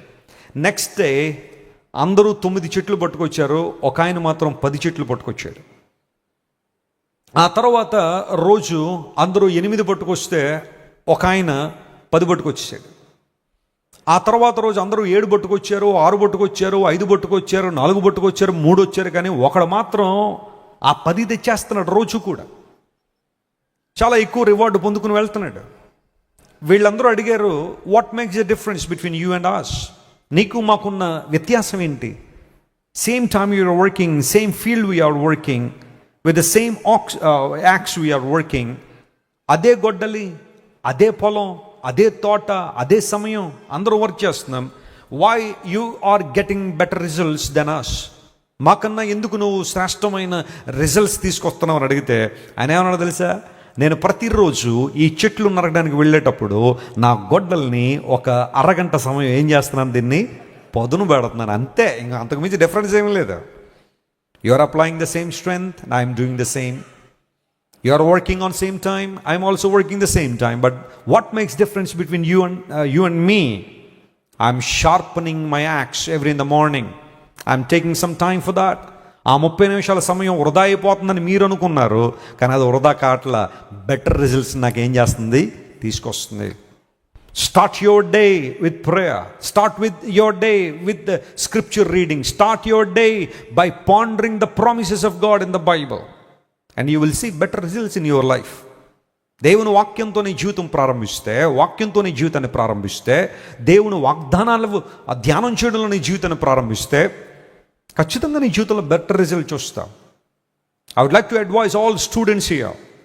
మీ యొక్క ఆలోచన విధానం చాలా చక్కగా ఉండాలంటే start reading Bible every morning when you wake up.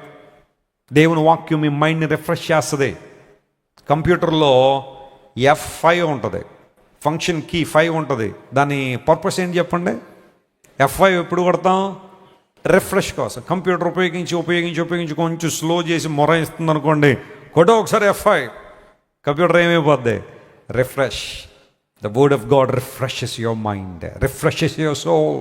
నీ ఆత్మను, నీ మనస్సును రిఫ్రెష్ చేసి నిన్ను ఉన్నతమైన రిజల్ట్స్ వైపు నడిపిస్తే దేవుని వాక్యం. దేవుని నామమున స్తోత్రం చెప్పండి. హల్లెలూయా. When you do that, you shall be blessed. నువ్వు దీవెన పొందుతావు, ఆశీర్వాదం పొందుతావు. యెహోషువ కత్తివాడి చేత యుద్ధాన్ని జయించాడు. రెండో అంశం దగ్గరకు వద్దాం రండి. 12వ వచనం మనం చదివితే నిర్గమకాండం 17:12 మోషే బరువెక్కగా వారు ఒక రాయి తీసుకుని వచ్చి 11వ వచనం చదువుదాం. 11వ వచనం మోషే తన చెయ్యి పైకెత్తినప్పుడు ఇశ్రాయేలీయులు గెలిచిరి. మోషే తన చెయ్యి దింపినప్పుడు అమాలేకీయులు గెలిచిరి. అందరూ ఒకసారి చెయ్యి పైకెత్తండి, ఒకసారి అలా ఉంచండి సర్వీస్ అయ్యేదాకా. ఉంచుతారా? అప్పుడే దింపేశారు 4-5. ఆల్రైట్, దించండి, పర్వాలేదు. I don't want to trouble you. How long can you lift your hand? ఉదయం నుండి సాయంకాలం దాకా చెయ్యెత్తడం సాధ్యమేనా? But Moses proved it. మోషే చేతులు పైకెత్తినప్పుడు ఎవరు గెలుస్తారట? కొండ క్రింద ఇశ్రాయేలు ఆధిపత్యాన్ని కొనసాగిస్తున్నారు. ఎవడొస్తాడు రండి అని చెప్పి చాలా గట్టిగా పోరాడుతున్నారు. మోషే ఆ చేయి దింపేగానే ఇశ్రాయేలు అందరూ ఆ బండల్లోకి, ఈ కర్ణంలోకి వెళ్ళి దాక్కుని, బాబోయ్ శత్రువులు మన మీద దాడి చేసేస్తున్నారా అని భయపడుతున్నారు. And Moses recognised it. చేతులు పైకెత్తినప్పుడు ఇశ్రాయేలుకు విషయం, దింపేస్తే అమాలేకీయులకు విషయం. Very simple. Psalm 141:2 the Bible says, నా ప్రార్థన ధూపం వలె చేతులెత్తుట సాయంకాలపు నైవేద్యము వలె. కీర్తన 141:2 దానిలో రాయబడిన మాట, నేను చేతులెత్తుట సాయంకాలపు నైవేద్యం వలె నీ దృష్టికి అంగీకారముగా ఉండును గాక. హల్లెలూయా. చెప్పండి, నా ప్రార్థన ఎలా రావాలి నీ దగ్గరికి? ధూపం వలె. అంటే ఇప్పుడు మనందరం మందిరానికి వచ్చేటప్పుడు కొంచెం ధూప వేదికలు ఏమన్నా పట్టుకొని వచ్చి అందరూ ఏం వేసేయాలా? ధూపం వేసేయాలని ఉద్దేశమే. అప్పుడప్పుడు ఎక్కడన్నా సెంటర్లో అవుతుంటే ఒక ఆయన వస్తాడు, చెప్పండి ఏం వేస్తూ ఉంటాడు? కారుకి ధూపం వేసేస్తూ ఉంటాడు. అద్దం దింపితే ఏదోటి ఇవ్వాలని ఆలోచన. నా ప్రార్థన ఎలా ఉంది ప్రభువా? ధూపం ఎటు వెళ్తుంది చెప్పండి? ధూపం ఎటు వెళ్తుంది? పైకి వెళ్తుంది. ఒక ఫైర్ కానీ, ఒక మంట కానీ, ఒక పొగ కానీ ఎటు వెళ్తుంది? పైకి వెళ్తుంది. అది మన ప్రార్థన కూడా ధూపం వల్లే. అంటే అర్థం ఏంటంటే it goes in a 4 direction. పైన ఎవరున్నారు? పైన ప్రభు ఉన్నాడు. కృపాసింహాసనాన్ని తాకే విధంగా మన ప్రార్థన ఉండాలా. నీ ప్రార్థన ఎంత వాక్చాతుర్యంతో ఉందని దేవుడు చూడడం లేదు. నువ్వు ఎంత ఎలిక్వెంట్గా ప్రేర్ చేస్తున్నావు దేవుడు చూడటం లేదు. కొంతమంది ప్రార్థన మొదలెట్టుగానే చాలా ఎలిక్వెంట్తో చేస్తారు, మంచిదే, కాదంటలేదు. కానీ దేవుడు ఆ వాక్చాతుర్యం కన్నా నీ హృదయంలో ఉన్న సంసిద్ధతను, నిజాయితీని దేవుడు చూస్తాడు. Are you putting your heart before God? That matters. నీ హృదయాన్ని నిజంగా ఉన్నదన్నట్టుగా దేవుని ముందు పెడుతున్నావా? అది దేవుడు చూస్తున్నాడు. కొంతమంది లోపల ఒకటి, బయట అడిగేది ఒకటి లాగా ఉంటుంది. ఒక అమ్మాయి దేవుని దగ్గరికి వచ్చి, ప్రభువా ప్రభువా ప్రభువా మా అమ్మకి మనవాళ్ళు కావాలి ప్రభు అని ప్రార్థన చేస్తున్నట్ట. నాకు పెళ్లి కావాలని చేయొచ్చు కదా, చేయట్లేదు. వాళ్ళ అమ్మకి ఎవరు కావాలట అంటే ఇప్పుడు దేవుడు ప్లాన్ చేయాలన్నమాట. వీళ్ళ అమ్మ మనవడు అవ్వాలంటే ఇప్పుడు ఈమెకి పెళ్ళి అవ్వాలా, ఆ తర్వాత పిల్లలు పుట్టాలి, అప్పుడు మనవరాలు, అప్పుడు అమ్మమ్మ నానమ్మ అవుతుంది. అలాంటి డొంక తిరుగుల ప్రార్థనలు ఎందుకు దేవుని చెంతకు వచ్చి నువ్వు చెప్పే డైరెక్ట్గా నీకేం కావాలో. దేవుని దగ్గర మనకున్న ధైర్యం ఏంటి చెప్పండి? మనకున్న ధైర్యం ఏంటి? ఆయన చిత్తానుసారంగా మనం ఏది అడిగినా ఆయన మనం ఏం చేస్తాడు? ఆలకిస్తాడు. కొన్ని సంవత్సరాల వరకు ఈ మాట నాకు అర్థం కాల. ఏది అడిగినా ఇస్తాడన్నప్పుడు మరలా ఆయన చిత్తానుసారంగా అడగడం ఏంటి? What does it mean? ఓ మంచి రెస్టారెంట్కి వెళ్ళాం అనుకోండి, వెళ్ళిన తర్వాత అక్కడ కూర్చున్న తర్వాత వెయిటర్ వస్తాడు, లేదంటే ఆర్డర్ తీసుకుని ఆయన వస్తాడు. మా హోటల్లో చాలా మంచి ఫుడ్ ఉంటుందండి, మీరు ఏం కావాలో ఆర్డర్ చేయండి తీసుకొస్తానంటాడు. వెంటనే నాకు తాబేలు మాంసం ఏమన్నా పట్టుకొస్తావా అని అడిగామనుకోండి, ఏమంటాడు? సారీ సార్, అది ఎక్కడ లేదు. చెప్పండి, వచ్చేసారు దారిలోకి, ఎక్కడ లేదు, మెన్యూలో లేదు, ఇక్కడ ఇందులో ఏముందో అడగండి, అదేం చేస్తాను, తీసుకొస్తాను. కుందేలు మాంసం ఏమన్నా దొరుకుతుందా, నెమలి మాంసం ఏమన్నా దొరుకుతుందా? అవన్నీ ఎక్కడ లేవు, ఇక్కడ లేవు. అకార్డింగ్ టు హిజ్ విల్ అంటే అర్థం ఏంటో తెలుసా? దేవుడు పర్మిట్ చేసిన అంశాలు, దేవుడు ఒప్పుకునే అంశాలు, దేవునికి ఇష్టమైన అంశాలు, ఆయన కోరుకునే విషయాలు, ఇవి ఏవైతే లేఖనం చెప్పిందో దానికి మినహాయించి నువ్వు అడిగితే దానివల్ల ప్రయోజనం లేదు. అవి కాదు దేవుడిని కోరుతుంది. వాక్యానికి విరుద్ధమైన కోరికలను కోరడం ద్వారా వాటికి సమాధానాన్ని, జవాబులను పొందలేవు. వాక్య విరుద్ధమైన వాటిని నువ్వు కోరదు ఎప్పుడు కూడా. నేను తరచుగా చెబుతుంటాను, ఒక యవనస్తుడు నాకు వరంగల్ నుండి ఫోన్ చేశాడు. రాత్రి 3-3:30 అవుతుంది. వెసలన్నా నా కోసం ప్రార్థన చేయండి అన్నాడు. చేస్తాను తమ్ముడు, ఈ టైంలో ఏంటి నాయన ఫోను, నిద్రపోయే టైం కదా ఇది, ఏంటంటే లేదన్న చాలా క్రిటికల్ టైం అన్న ఇదన్న. సరే ఏంటో చెప్పు అన్నాను. నా చేతిలో మీతో మాట్లాడుతున్న ఫోన్ ఉందన్న, ఇంకో చేతిలో పురుగుల మందు డబ్బా ఉందని అన్నాడు. అప్పుడు ఏంటి సంగతి? నేను ఇప్పుడు పురుగుల మందు తాగి చచ్చిపోవాలని నిర్ణయించుకున్నాను, అది మాత్రం కంపల్సరీగా చేస్తాను, కానీ దానికి ముందు మీరు గట్టిగా ప్రార్థన చేస్తే నేను ఎక్కడికి వెళ్ళాలా, పరలోకం వెళ్ళాలని ప్రార్థన చేయడం అన్నాడు. ఇప్పుడు ఏమైనా ప్రార్థన చేయాలన్నమాట. ఇప్పుడు నేను, ప్రభువా సహోదరుడు, ఆ పురుగుల మందు ఆ కంపెనీ పేరేంటో నాకు తెలియదు, ఒకవేళ తెలుసుంటే అది కూడా పెట్టేవాడేమో. ప్రభువా ఈ పురుగుల మందు సేవించుచుండగా నురగలు కక్కి నేల మీద పడి గిజగిజ కొట్టుకుని ఆ కుమారుడు జీవితాన్ని వదిలేసిన తర్వాత ఆ ఆత్మని సన్నిధి చేర్చుకోమని ఇప్పుడు 3:30 నేను ప్రార్థన చేయాలంటే వాడి కోసం. ఆ ప్రార్థన చేస్తేనే కానీ ఏం తాగడంట, ఆ పెస్టిసైడ్స్ తాగడట, ఆ పురుగుల మందు. నేనన్నా అలాంటి ప్రార్థనలు చేయను నేను. నువ్వు ముందు ఆ డబ్బా పడేసేయి, నేను నీతో మాట్లాడతాను. ఇది ఆట్ టైం అయినా పర్వాలేదు, నాకు నిద్ర లేకపోయినా పర్వాలేదు, నీతో మాట్లాడతాను. నేను మాట గౌరవం ఇచ్చాడు, పురుగుల మందు డబ్బా పడేశాడు. చెప్పండి అని అన్నాడు. మాట్లాడిన 1 నిమిషాలు 30 నిమిషాల్లో సువార్త చెప్పాను, దేవుని వాక్యం చెప్పాను. అన్నయ్య బ్రతుకుతానన్న ఏసై కోసం అన్నాడు. ఫోన్ పెట్టేశాడు. ప్రార్థన చేసిన తర్వాత ఇప్పుడు మంచి సేవకుడయ్యాడు, సేవ చేస్తున్నాడు. దేవుడు నా మనస్తోత్రం కలుగును గాక. ఏసై జీవితాలను నిలబెట్టేవాడే కానీ జీవితాలను ఏం చేయడు ఆయన, పాడు చేయడు ఆయన. నీ బతుకును బాగు చేసేవాడు ఆయన. ఈ రోజుల్లో బతుకును బాగు చేసే దేవుడు అక్కర్లేదట, నాశనం చేసేవాళ్ళు కావాలట మనుషులకి. God lifts your life. God saves you from eternal destruction. నాశనకరమైన గుంటలో నుండి, జిగటగల దొంగ ఊబిలో నుండి ఆయన నన్ను ఏం చేశాడో పైకెత్తాడు. పైకెత్తడం మాత్రం కాకుండా నా అడుగులు తీసుకెళ్ళి ఎక్కడ పెట్టాడు ఆయన, బండ మీద స్థిరపరిచాడు. He established my feet on a rock. బండ మీద నా అడుగులు స్థిరపరిచిన దేవుడు. యేసు ప్రభువు మతం మార్చడానికి రాలేదు ఆయన. కంగారు పడక్కర్లా ఎవరో మతాలు మారిపోతున్నారని. జీవితాలు బాగు చేసుకోండి. జీవితాలు బాగు చేసుకుంటే తరాలు బాగుపడతాయి, మీ జనరేషన్స్ దేవుడు దీవిస్తాడు. అంతేగాని ఈ మతం గోల అక్కర్లా మనకి. క్రైస్తవ్యం మతమే కాదు అసలు. It's a life style, it's a way of God, it's a relationship with almighty God, it's a walking with Christ in faith. విశ్వాసంతో యేసయ్యతో నడవడం. దేవునితో ఒక చక్కని సంబంధాన్ని కలిగి ఉండడం, ఇదే క్రైస్తవం తప్ప ఇది మతం కాదు. మతంలో అయితే రూల్స్ ఉంటాయి, రెగ్యులేషన్స్ ఉంటాయి, ట్రెడిషన్స్ ఉంటాయి, రిచువల్స్ ఉంటాయి. నువ్వు ఈ సమయం ఉదయాన్నే ఆ సమయంలో అది చేయాలి, ఆ గడిలో ఇది చేయాలి, అప్పుడు ఇది చేయాలి, ఇటు తిరగాలి, అటు తిరగాలి, తూర్పు తిరగాలి, పడమర తిరగాలి, దక్షిణ తిరగాల, అత్తెను కూడా ఇత్తను కూడా అది వేసుకోవాలి, ఇది వేసుకోవాలి, ఇది కట్టుకోవాలి, అది కట్టుకోవాలి. ఈ బోల్డ్ ఉంటాయి మతాల్లో, కానీ మార్గంలో అవి లేవు. It's all about relationship with your father. నీ తండ్రితో నీకున్న సంబంధం అంతే. ప్రభుని నడిపిస్తాడు.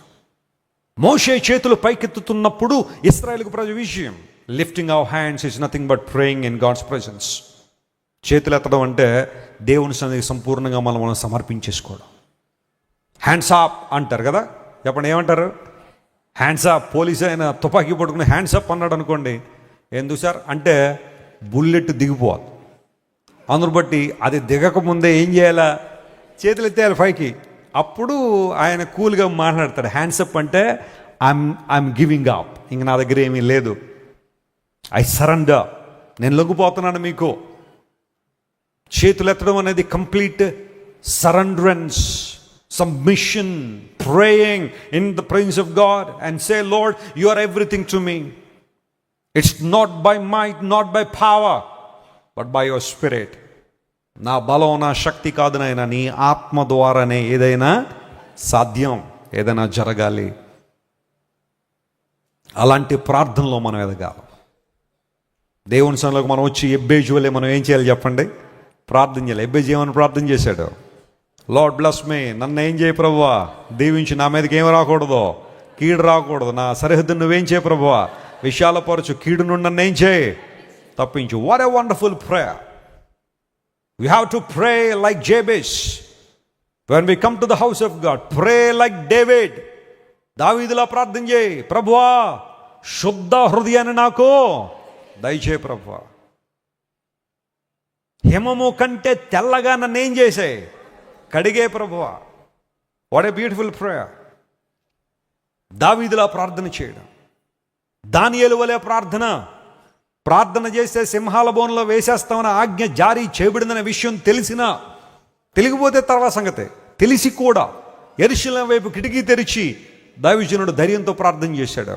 ప్రే విత్ బోల్డ్నెస్ అండ్ కరేజ్. ధైర్యంతో ప్రార్థన చేయడం. ప్రే like tax collector when you want to give your life to God. ప్రభువా ఘోర పాపినైనా నన్ను ఏం చేయి, కరుణించు ప్రభువా. What a beautiful prayer. ఎంతోమంది భక్తులు ప్రార్థన చేశారు. హన్నా ప్రార్థన చేసింది. దేవుని సెలవు తన హృదయాన్ని కృమ్మరించేసుకుంది.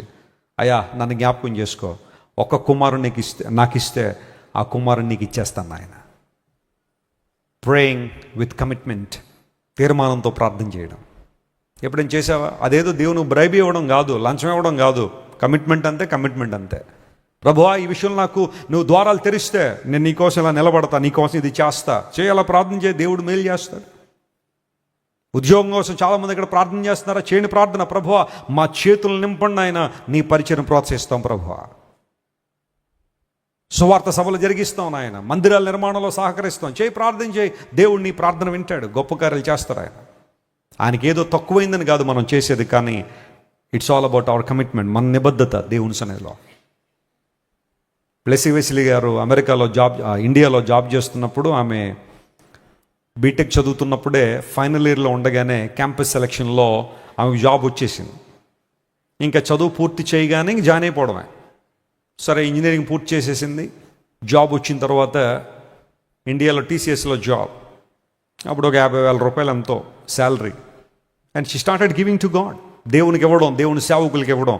వారికి తెలిసిన సేవకులు ఎవరో వారికి కొంత పంపించేసి ఆమెకి ఎంత కావాలో, లేదా ఆ కుటుంబానికి బహుశా ఏమైనా అవసరాలు ఉంటే అవి ఉంచుకొని మిగతాది దేవుని సేవకు పంపించేసేవారు, మిషనరీ సంస్థలు.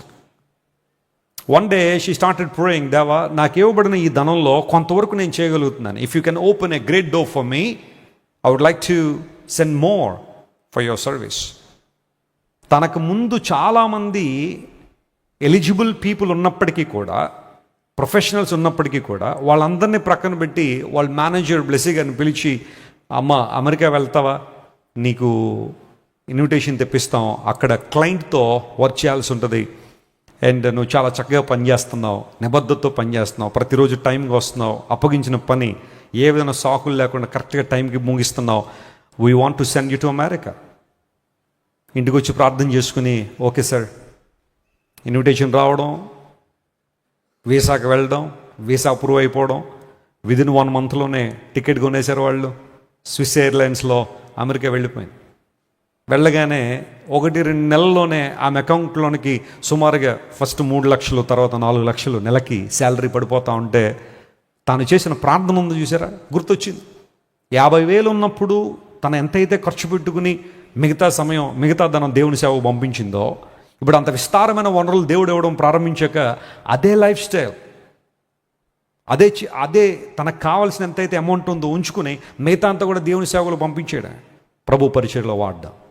పెళ్ళైన తర్వాత అడిగాను ఒకసారి, మరి నెలకు 4 లక్షలు అంటే చాలా ఉండాలి నీ దగ్గర, 3 సంవత్సరాలు పనిచేసావు, ఏది అంటే ఎక్కడుంది, అన్నీ పంపించేసావు అన్నా. మిషనరీ సంస్థలకు పంపించేశాను అంతే. నాకు తగ్గదే దొరికింది అనుకున్నాను నేను. నాకు రూపాయితో 3 రూపాయలు ఖర్చు పెడతాను నేను ఇక్కడ. బట్ గుడ్, దేవుని కొరకు అలాంటి తెగింపు, దేవుని కొరకు ఏదైనా చేయాలని ఆశ కలిగిన వారు, లైక్ మైండెడ్ పీపుల్ కలిస్తే ఎలా ఉంటుందో, you been watching us for the past 14 years. దేవుని సేవలో ఎప్పుడు వెనకడుగు వేయాల, దేనికి కూడా ఎంత ఖర్చు అయినా కానీ దేవుని కొరకు, దేవుని సేవ కోసం ముందుకు వెళ్ళడమే. Why I'm telling all these things? When you lift your hands, surrendering your self to God and ask him, Lord bless me and use me for your glory, నీ మహిమ కొరకు వాడుకోండి ప్రభు అని ప్రార్థన చేయండి. మన దేవుడు ప్రార్థన ఆలకించువాడు. విశ్వాసంతో చేసే ప్రతి ప్రార్థనకు కృపా సింహాసనం దగ్గర జవాబు ఉంది. చప్పట్లు కొట్టి ప్రభు నామమున మహిమపడదాం. హల్లెలూయా. మోషే చేతులెత్తినప్పుడు విజయము, చేతులు దింపేసినప్పుడు ఇశ్రాయేలు ఓడిపోవడం లేదా వారు ఇబ్బంది పడడం చూస్తూ ఉన్నప్పుడు చేతులెత్తడం ఎంత శ్రేష్టకరమైన విషయమో, ప్రార్థన చేయడం ఎంత ప్రాముఖ్యమైన విషయమో అర్థమైంది. ఫైనల్గా మోషే గారు కొండ మీద ఉన్నప్పుడు ఈ దృశ్యం ఎప్పుడైతే కనబడిందో, చేతులెత్తుండే విజయం వస్తుంది లేకపోతే అమాలేకులు గెలుస్తున్నారు అనే విషయం ఎప్పుడైతే తెలిసిందో, అహరోను మరియు హూరులు ఉన్నారంట మోషే గారి ప్రక్కన. ఇప్పుడు వాళ్ళిద్దరూ ఏం చేశారు, అమ్మా ఇక్కడే ఉంది విజయం అంతా కూడా, సీక్రెట్ అంతా ఇక్కడే ఉంది, ఏమనుకుంటే అనుకునే మోషే గారిని మన ఇద్దరం ఆ చేతులను ఏం చేయాలా, ఎత్తి పట్టాలా. అహరోను నువ్వు ఆ చేపట్టుకో, హూరు ఈ చేపట్టుకోండి. హూరు ఎవరు అంటే హిస్టరీ చెబుతా ఉంది, మిరియామ్ గారి భర్త అన్నమాట. మిరియామ్ గారు ఉన్నారు కదా, మోషే గారి సిస్టర్, ఆమె భర్త. ఆయన వచ్చి మోషే గారికి ఏం చేస్తున్నాడు చెప్పండి, సహాయపడుతున్నాడు. ఒక ప్రక్కన అహరోను మోషే గారి ఎల్డర్ బ్రదర్, మోషే గారి కన్నా పెద్ద ఆయన. ఆ తర్వాత హూరు మిరియామ్ గారి భర్త. వాళ్ళిద్దరూ వచ్చి మోషే గారికి ఏం చేస్తున్నారు, సహకరిస్తున్నారు. ఈ కాలంలో మోషే గారు హూరు అహరోనులు ఉంటే ఏమన్నాడు తెలుసా? అహరోను వచ్చి, మోషే నువ్వు కూర్చోవడం ఏంటి రాయి మీద, నేను కూర్చుంటాను లేకు, నువ్వు నా చెయ్యి ఎత్తుపట్టాలా, నేను నీ చెయ్యి ఎత్తుపట్టాలా, మన ఇద్దరికి 3 సంవత్సరాల గ్యాప్ ఉంది, అందును బట్టి నువ్వు కాదు కూర్చోవాల్సింది, నేను కూర్చుంటాను, నువ్వు నా చేతులు ఎత్తుపట్టు. ఇదిగో అన్నదమ్ములు ఇద్దరు ఏమనుకుంటున్నారో, నన్ను బాగా చూసుకోకపోతే మీ చెల్లి గారిని ఏం చేస్తాను, నేను ఇబ్బంది పడేస్తాను, జాగ్రత్త, మీరిద్దరూ చెరువు పక్కన కూర్చుని నా చేతులు ఎత్తుపట్టాలని అనరండి ఈ రోజున బావగారులో. కానీ ఎన్ని కుటుంబాల్లో లేదు బావమర్దుల మధ్య గొడవలో. తెలంగాణలో మొన్న ఒకసారి వివాహం జరుగుతుందట, పెళ్ళి జరుగుతుంటే భోజనాల దగ్గర గొడవ స్టార్ట్ అయిందట. ఆ స్టార్ట్ అయ్యి ఎక్కడి వరకు వెళ్ళిందంటే పెళ్ళి పెటాకులు అయిపోయిందట. ఇది పేపర్లో మీరు చూసారో లేదో. ఏంటి గొడవ అంటే, ఈ మటన్ వేస్తారు కదా, దానిలో ఇవి ఉంటాయి బోన్ మ్యారోలో, నల్లి అంటారు వాటిని, నల్లి ఎముకలు లేవో, ఆ పదం మనం వాడకూడదు అనుకోండి, తెలంగాణలో వాడతారు. అవి పడలేదని గొడవ మొదలైందట. ఇప్పుడు ఆఖరికి ఆ గొడవ ఏమైంది, ఆ గొడవ స్టార్ట్ చేసినాడు ఎవడంటే పెళ్లి కూతురు తమ్ముడే. ఇలాంటి కుటుంబాల్లో బావమర్దుల మధ్య సరైన సఖ్యత ఉంటుందా, చాలా కుటుంబాల్లో గొడవలు గందరగోళాలు. But what a beautiful relationship they had. హూరు అహరోను మోషే కూర్చుంటే చేతులు పట్టుకున్నారు, helping one another, cooperating with other people, సహకారం చేయడం, సహవాసము. మేము చేతులెత్తి పట్టుకుంటే మోషే గారికి పేరు వస్తుంది, మేమెందుకు పట్టుకోవాలని అనుకోలేదు. ఈ రోజుల్లో బహుశా అలాంటివి ఉంటాయేమో, అలాంటి పరిస్థితులు ప్రపంచంలో జరుగుతున్నాయేమో. నేను చేస్తే వాళ్ళకి పేరు వస్తుంది, నేను ప్రయాసపడితే వాళ్ళు హైలైట్ అవుతున్నారు, నేను ఇస్తుంటే వాళ్ళు పైకి వస్తున్నారు. ఇలాంటి అనుభవాలు చాలామందిలో కనబడడం ద్వారా కదా చేయలేకపోతున్నారు చాలామంది. ప్రభు పరిచర్యలో ఏదైనా పని చేయాలంటే, సహకరించాలంటే అక్కర్లేదులేండి, నేను సహకరించడంలో ఎవరికో పేరు వస్తుందండి. దేవుని రాజ్యం కట్టబడుతుందన్న ఆలోచన లేదు, ప్రభు రాజ్యం కట్టబడుతుందన్న ఆ ధ్యాస లేదు. వ్యక్తిగత కారణాలు, వ్యక్తిగత ఆలోచనలు, వ్యక్తిగత మెప్పుల కోసం చాలామంది వెళ్ళి ఆ టీం వర్క్ని, ఆ కలెక్టివ్ వర్క్ని మిస్ అయిపోతున్నారు చాలామంది. సహకరించగలిగే మనసు నీలో ఉందా? నీకన్నా ఎవరైనా బెటర్గా పరిగెడుతుంటే, నీకన్నా ఎవరైనా బెటర్గా పరిచర్య చేస్తుంటే వారి కోసం ప్రార్థన చేయడం, సహకరించగలిగితే సహకరించడం చేయాలా తప్ప, ఈ రోజులో చాలామంది మనసు ఎలా ఉందంటే వెనకకు లాగే ప్రక్రియ. ఎప్పుడు వెనకకు లాగేద్దామా, ఎప్పుడు బయటికి ఈడ్చేద్దామన్న ఆలోచన చాలామందిలో ఉంది. That's not a good environment that we have to create. God's people should help one another. ఒకరికొకరు మనం ఏం చేయాలి చెప్పండి? సహకరించుకోవాలి. నేను ఒకసారి ఒక కంప్లీట్ మెసేజ్ చెప్పాను. ఒకరికొకడు అనే అంశాన్ని తీసుకుని ఒకరికొకడు ప్రార్థన చేయాలా, ఒకరినొకరు పురికొల్పుకోవాలి, ఒకరినొకరు సహాయం చేసుకోవాలి. ఇలాంటి విషయాలన్నీ కూడా 7 అంశాలు ఉన్నాయి బైబిల్లో. ఒకరినొకరు ఏం చేయాలని చెప్పండి? పురికొల్పాలి. స్టిరింగ్ అప్ అంటాడు ఇంగ్లీష్లో. స్టిరింగ్ అప్ అంటే అర్థం ఏంటంటే కొంతమందిని కొన్ని సందర్భాల్లో ఏం చేస్తూ ఉండాలి చెప్పండి? ప్రోత్సహిస్తూ ఉండాలి. మీ ఇంటి పక్క ఆమె మందిరానికి రావట్లేదు, ఏం చేయాలి నువ్వు? కనబడినప్పుడు, అమ్మా సిస్టర్ గారు మందిరానికి రావట్లేదు ఏంటమ్మా, రండి వాక్యం వినండి. సహవాసం ఉండాలి, దేవుని ప్రజలతో మనందరం కలిసి ఉండాలి, అందరం కలిసి దేవుని ఆరాధించాలి. అభిషక్తులైన దైవజనులు వాక్యం అందిస్తుంటే పరిశుద్ధాత్మ దేవుడు మనతో మాట్లాడతారు, రండి అని ప్రోత్సహించాలి. కానీ వాళ్ళతో నువ్వు మాట్లాడుతున్న మాటలేంటి? ఎవరైనా ఒక వ్యక్తి లోకంలో బ్రతుకుతున్నాడు అన్నప్పుడు వాక్యము ద్వారా వారిని బలపరిచి దేవుని వాక్యంలోనికి మరలా తీసుకొచ్చే అనుభవం, స్టిరింగ్ అప్, పురికొల్పుకొనడం. బర్నబా అనబడే వ్యక్తి బైబిల్ ఉన్నాడు. అతని పేరుకి అర్థం ఏంటో తెలుసా? హెచ్చరిక పుత్రుడు. హెచ్చరిక అంటే అందరి మీద నోరేసుకుని పడిపోవడం కాదు అక్కడ అర్థం. ఇంగ్లీష్లో ఏమన్నా తెలుసా? He is the son of encouragement అని ఉంటుంది. ప్రోత్సహించేవాడు అని అర్థం. స్తోత్రం చెప్పండి, హల్లెలూయా. మనం ప్రోత్సహించే వారంగా ఉండాలి, 10 మంది నిలబెట్టే వారంగా ఉండాలా, దేవుని కార్యాల వారు నడిచేవారుగా మనం ప్రోత్సహించాలా. మిషనరీ సంస్థల్లో ఎక్కువగా చెప్పే మాట ఏంటి తెలుసా? Go or send. నువ్వు వెళ్తే వెళ్ళు, లేకపోతే వెళ్ళే వాళ్ళని ఏం చేయాలా? పంపించు. ఆ స్లోగన్ చాలా అద్భుతంగా అనేక ప్రాంతాల్లో పనిచేస్తుంది. కొన్నిసార్లు మనం వెళ్ళలేకపోవచ్చు, వెళ్ళాలి. ఒకవేళ వెళ్ళలేకపోతే వెళ్ళే వాళ్ళని ఏం చేయాలి? మనం వెనకగా లాగేలా. మనం చేయలేని పని మరొకరు చేస్తున్నప్పుడు మనం సహకరించగలగాలి. నాకు ఒక అమ్మమ్మ వయసు ఆమెది, ఒక 80 సంవత్సరాలు ఉంటాయి. She is a retired employee. ఒక రోజున వారి గృహానికి నన్ను ఆహ్వానించింది, వెస్లీ గారు ప్లీజ్ కమ్. ఆమె బెడ్ రిడన్, మంచం దిగలేని పరిస్థితి. లోపలికి వెళ్ళిన తర్వాత ఆమె ముందు టీవీ ఉంది, దానిలో మన వాక్యాలన్నీ చూస్తూ ఉంటుంది. యవ్వన కాలంలో మీలో చాలామంది తెలిసి నేను 2008లోనే టీవీ పరిచర్లోకి వచ్చాను. 2007లో అనుకుంటే 7లో టీవీ పరిచర్లోకి వచ్చినప్పుడు నాకు 25 సంవత్సరాల వయసు. ఒక యంగ్స్టర్ని అలా టీవీలో చూసి వాకింగ్ చెబుతుంటే చాలా భారంతో దేవుని వాకింగ్ చెబుతున్నాడు, అనేక ప్రాంతాల్లో దేవుని సువార్త ప్రకటిస్తున్నాడని ఆమె చూసిన తర్వాత ఒక రోజున పిలిచి, అయ్యా నేను మంచం పట్టేశాను, ఎక్కడికి వెళ్ళలేను, ఏమీ చేయలేను, బట్ నేను చేయగలిగింది ఒకటి ఉంది, మీలాంటి వాళ్ళు ప్రోత్సహించడం. మీరు అనేక ప్రాంతాలు వెళ్ళి సువార్త ప్రకటిస్తున్నారు, యూత్ కాన్ఫరెన్స్లు నిర్వహిస్తున్నారు, అనేక మందిని తర్ఫీదు చేసి దేవుని సేవలో వాడుతున్నారు, సువార్త కోసం అహర్నిశలు ప్రయాసపడుతున్నారు. నా వంతు సహకారంగా మిమ్మల్ని ప్రోత్సహించాలనుకున్నానని ఆమెకు తోచింది, ఆమెకు ఉన్నదేదో ఇచ్చి పంపించినప్పుడు ఆమె చెప్పిన మాటదే, నేను ఎలాగూ చేయలేకపోతున్నానో మీరు బలంగా పనిచేయండి, దేవుని కోసం వాడబడండి. ఆ రోజు చాలా ప్రభువును స్తుతించిన ఒక విషయంలో రెండోది ఏంటో తెలుసా? Yes, that kind of attitude that we have to develop. మనం చేయలేని పని మరొకరు చేస్తున్నప్పుడు వాళ్ళకి కొంతైనా మనం ఏం చేయాలి చెప్పండి? సహకరించాలి. అదే ప్రార్థన ద్వారా కావచ్చు, ప్రార్థనా సహాయం కావచ్చు, మరొకటి కావచ్చు. పురుకొల్పు వారంగా ఉండాలా. ఒకరి మోషే చేతులను ఇద్దరు ఎత్తి పట్టించారు. It's a team work. ప్రభు కోసం మనం అలాంటి పని చేసే వారంగా ఉంటే దేవుని కార్యాలు జరుగుతాయి. నా వెంబడి రండి, మిమ్మల్ని ఏం చేస్తాను? మనుషులను పట్టు జాలరిగా చేస్తానన్నాడు. జాలర్లు కొన్నిసార్లు సముద్రంలో వల వేసినప్పుడు ఒక టీం వర్క్ అక్కడ కనబడుతుంది. మీరు ఎప్పుడైనా అవకాశం ఉంటే ఈ ఉప్పాడ లేదా కాకినాడ, నరసాపురం, చీరాల ఈ ప్రాంతాలు వెళ్తే అక్కడ చేపలు పట్టేవారు కొంతమంది ఉంటారు. ఓ పెద్ద వల వేస్తారు సముద్రంలో. వేసిన తర్వాత అటో 30 మంది ఉంటారు, ఇటో 30 మంది ఉంటారు. అందరూ బ్యాలెన్స్డ్గా ఆ నెట్ లాగుతూ ఉంటారు ఒడ్డుకి. వాళ్ళు చూసుకుంటారు, ఆ వెసులుబాటు చూసుకుని చాలా జాగ్రత్తగా ఒకరి తర్వాత ఒకళ్ళు ఆ నెట్ లాగుతూ ఉంటే కొంతసేపటికి ఆ నెట్ ఒడ్డుకు వచ్చిన తర్వాత విస్తారమైన చేపలు పడతాయి. అప్పుడప్పుడు అనిపిస్తూ ఉంటుంది, ఆత్మల సంపాదన కూడా అలాంటి అనుభవంతోనే మనం ముడిపెడితే వల లాగేటప్పుడు మన యాటిట్యూడ్ ఎలా ఉంది?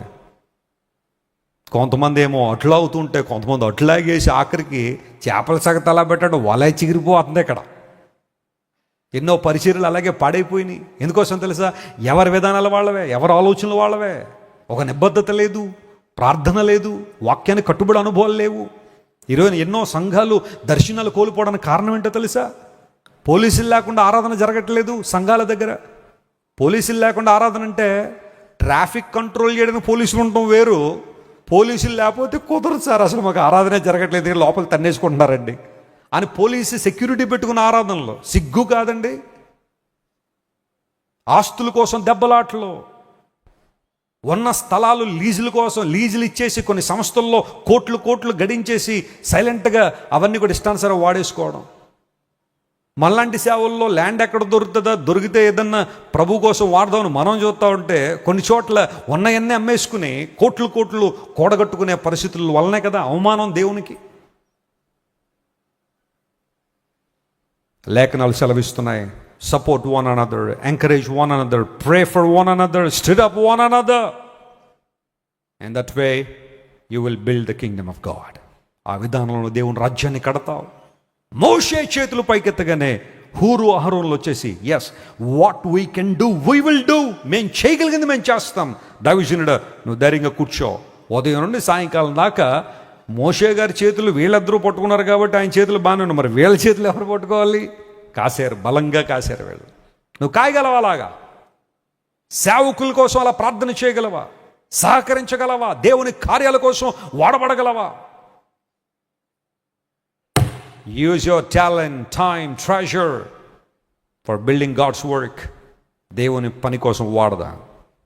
ప్రార్థన చేద్దాం అలాగా, ప్రభువా నన్ను వాడుకోయా, నీ చిత్తానుసారంగా నీ పరిచర్యలో ఉపయోగించుకో. I want to be a soul winner. నేను ఆత్మల సంపాదకుడిగా ఉండాలని ఆశపడుతున్నానయ్యా. అలా ఉన్నప్పుడు దేవుని కార్యాలు జరుగుతాయి. అమలకాయిట్స్ మీద విజయం సాధించడానికి యెహోషువ కత్తివాడి చేత మోషే చేతులెత్తడం ద్వారా అహరోను హూరులు సహకరించడం ద్వారా ఆ విజయం సాధ్యపడింది. అలాంటి కృప దేవుడు మన జీవితంలో ఈరోజు దయచేయను గాక. ప్రార్థన చేసుకుందాం. అందరం కళ్ళు మూసుకున్నాడు. I would like to pray for you today. ఇంతవరకు ప్రభు మాట్లాడిన ప్రతి మాటను మన హృదయాల్లో తలపోసుకుని, అవునయ్యా అమాలేకుల మీద విజయం కోసం మేము ఏం చేయగలమో అది చేయడానికి కృప చూపించండి.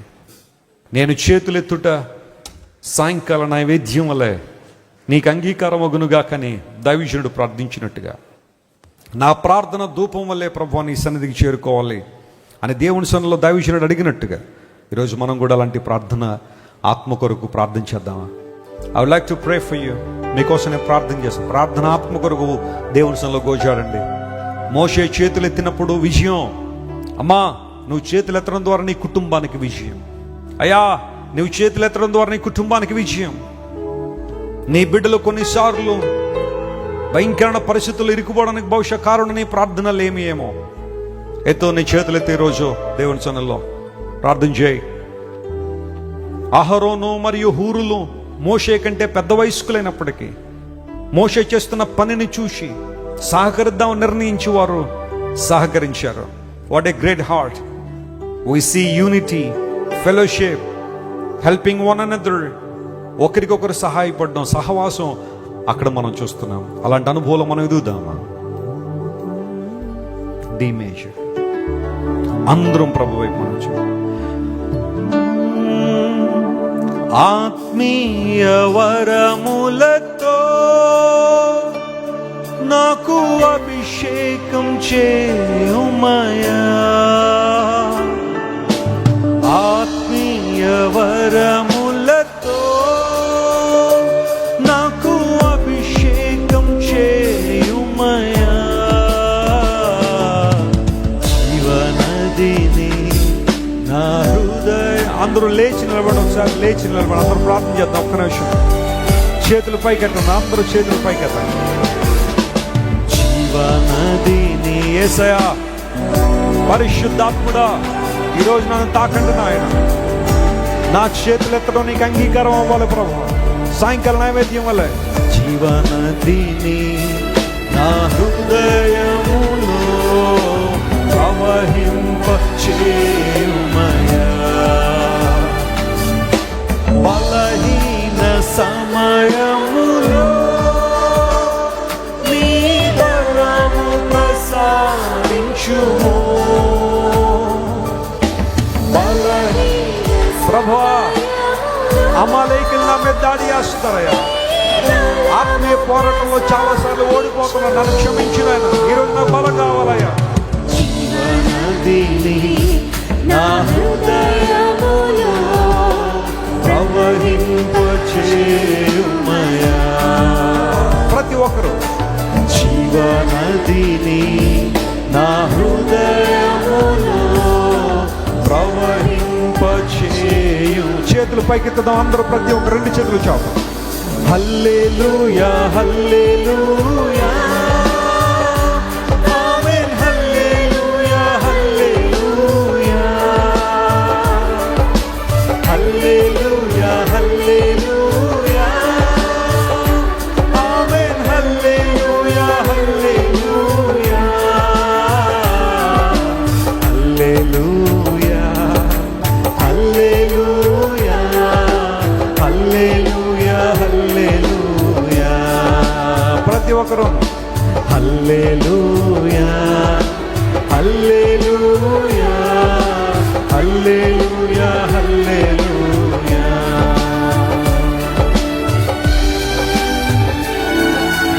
చివరి చరణం మరలా పాడుతున్నప్పుడు అందరం కలిసి ఇప్పుడు బై క్లాపింగ్ అవర్ హ్యాండ్స్ మన చప్పట్లు కొడుతూ దేవుని సొల్ల కలిసి పాడదామా. ప్రతి ఒక్కరం చప్పట్లు కొడదాం. హల్లెలూయా హల్లెలూయా ఆమేన్. హల్లెలూయా హల్లెలూయా. ప్రతి ఒక్కరు హల్లెలూయా హల్లెలూయా ఆమేన్. హల్లెలూయా హల్లెలూయా. చేతులు పైకి వచ్చి చప్పట్లు కొడదాం. Lift your hands and praise God. హల్లెలూయా హల్లెలూయా హల్లెలూయా హల్లెలూయా హల్లెలూయా హల్లెలూయా హల్లెలూయా హల్లెలూయా హల్లెలూయా హల్లెలూయా హల్లెలూయా ఆమేన్. హల్లెలూయా హల్లెలూయా ఆమేన్. హల్లెలూయా హల్లెలూయా ఆమేన్. యేసయ్యా నీకే మహిమ చెల్లిస్తున్నాం. Lord, we offer glory unto thy name, Lord. We praise you, we worship you. We need you more than anybody, Lord. We seek your presence this afternoon, Lord. ప్రతి ఒక్కరు పాడతాం.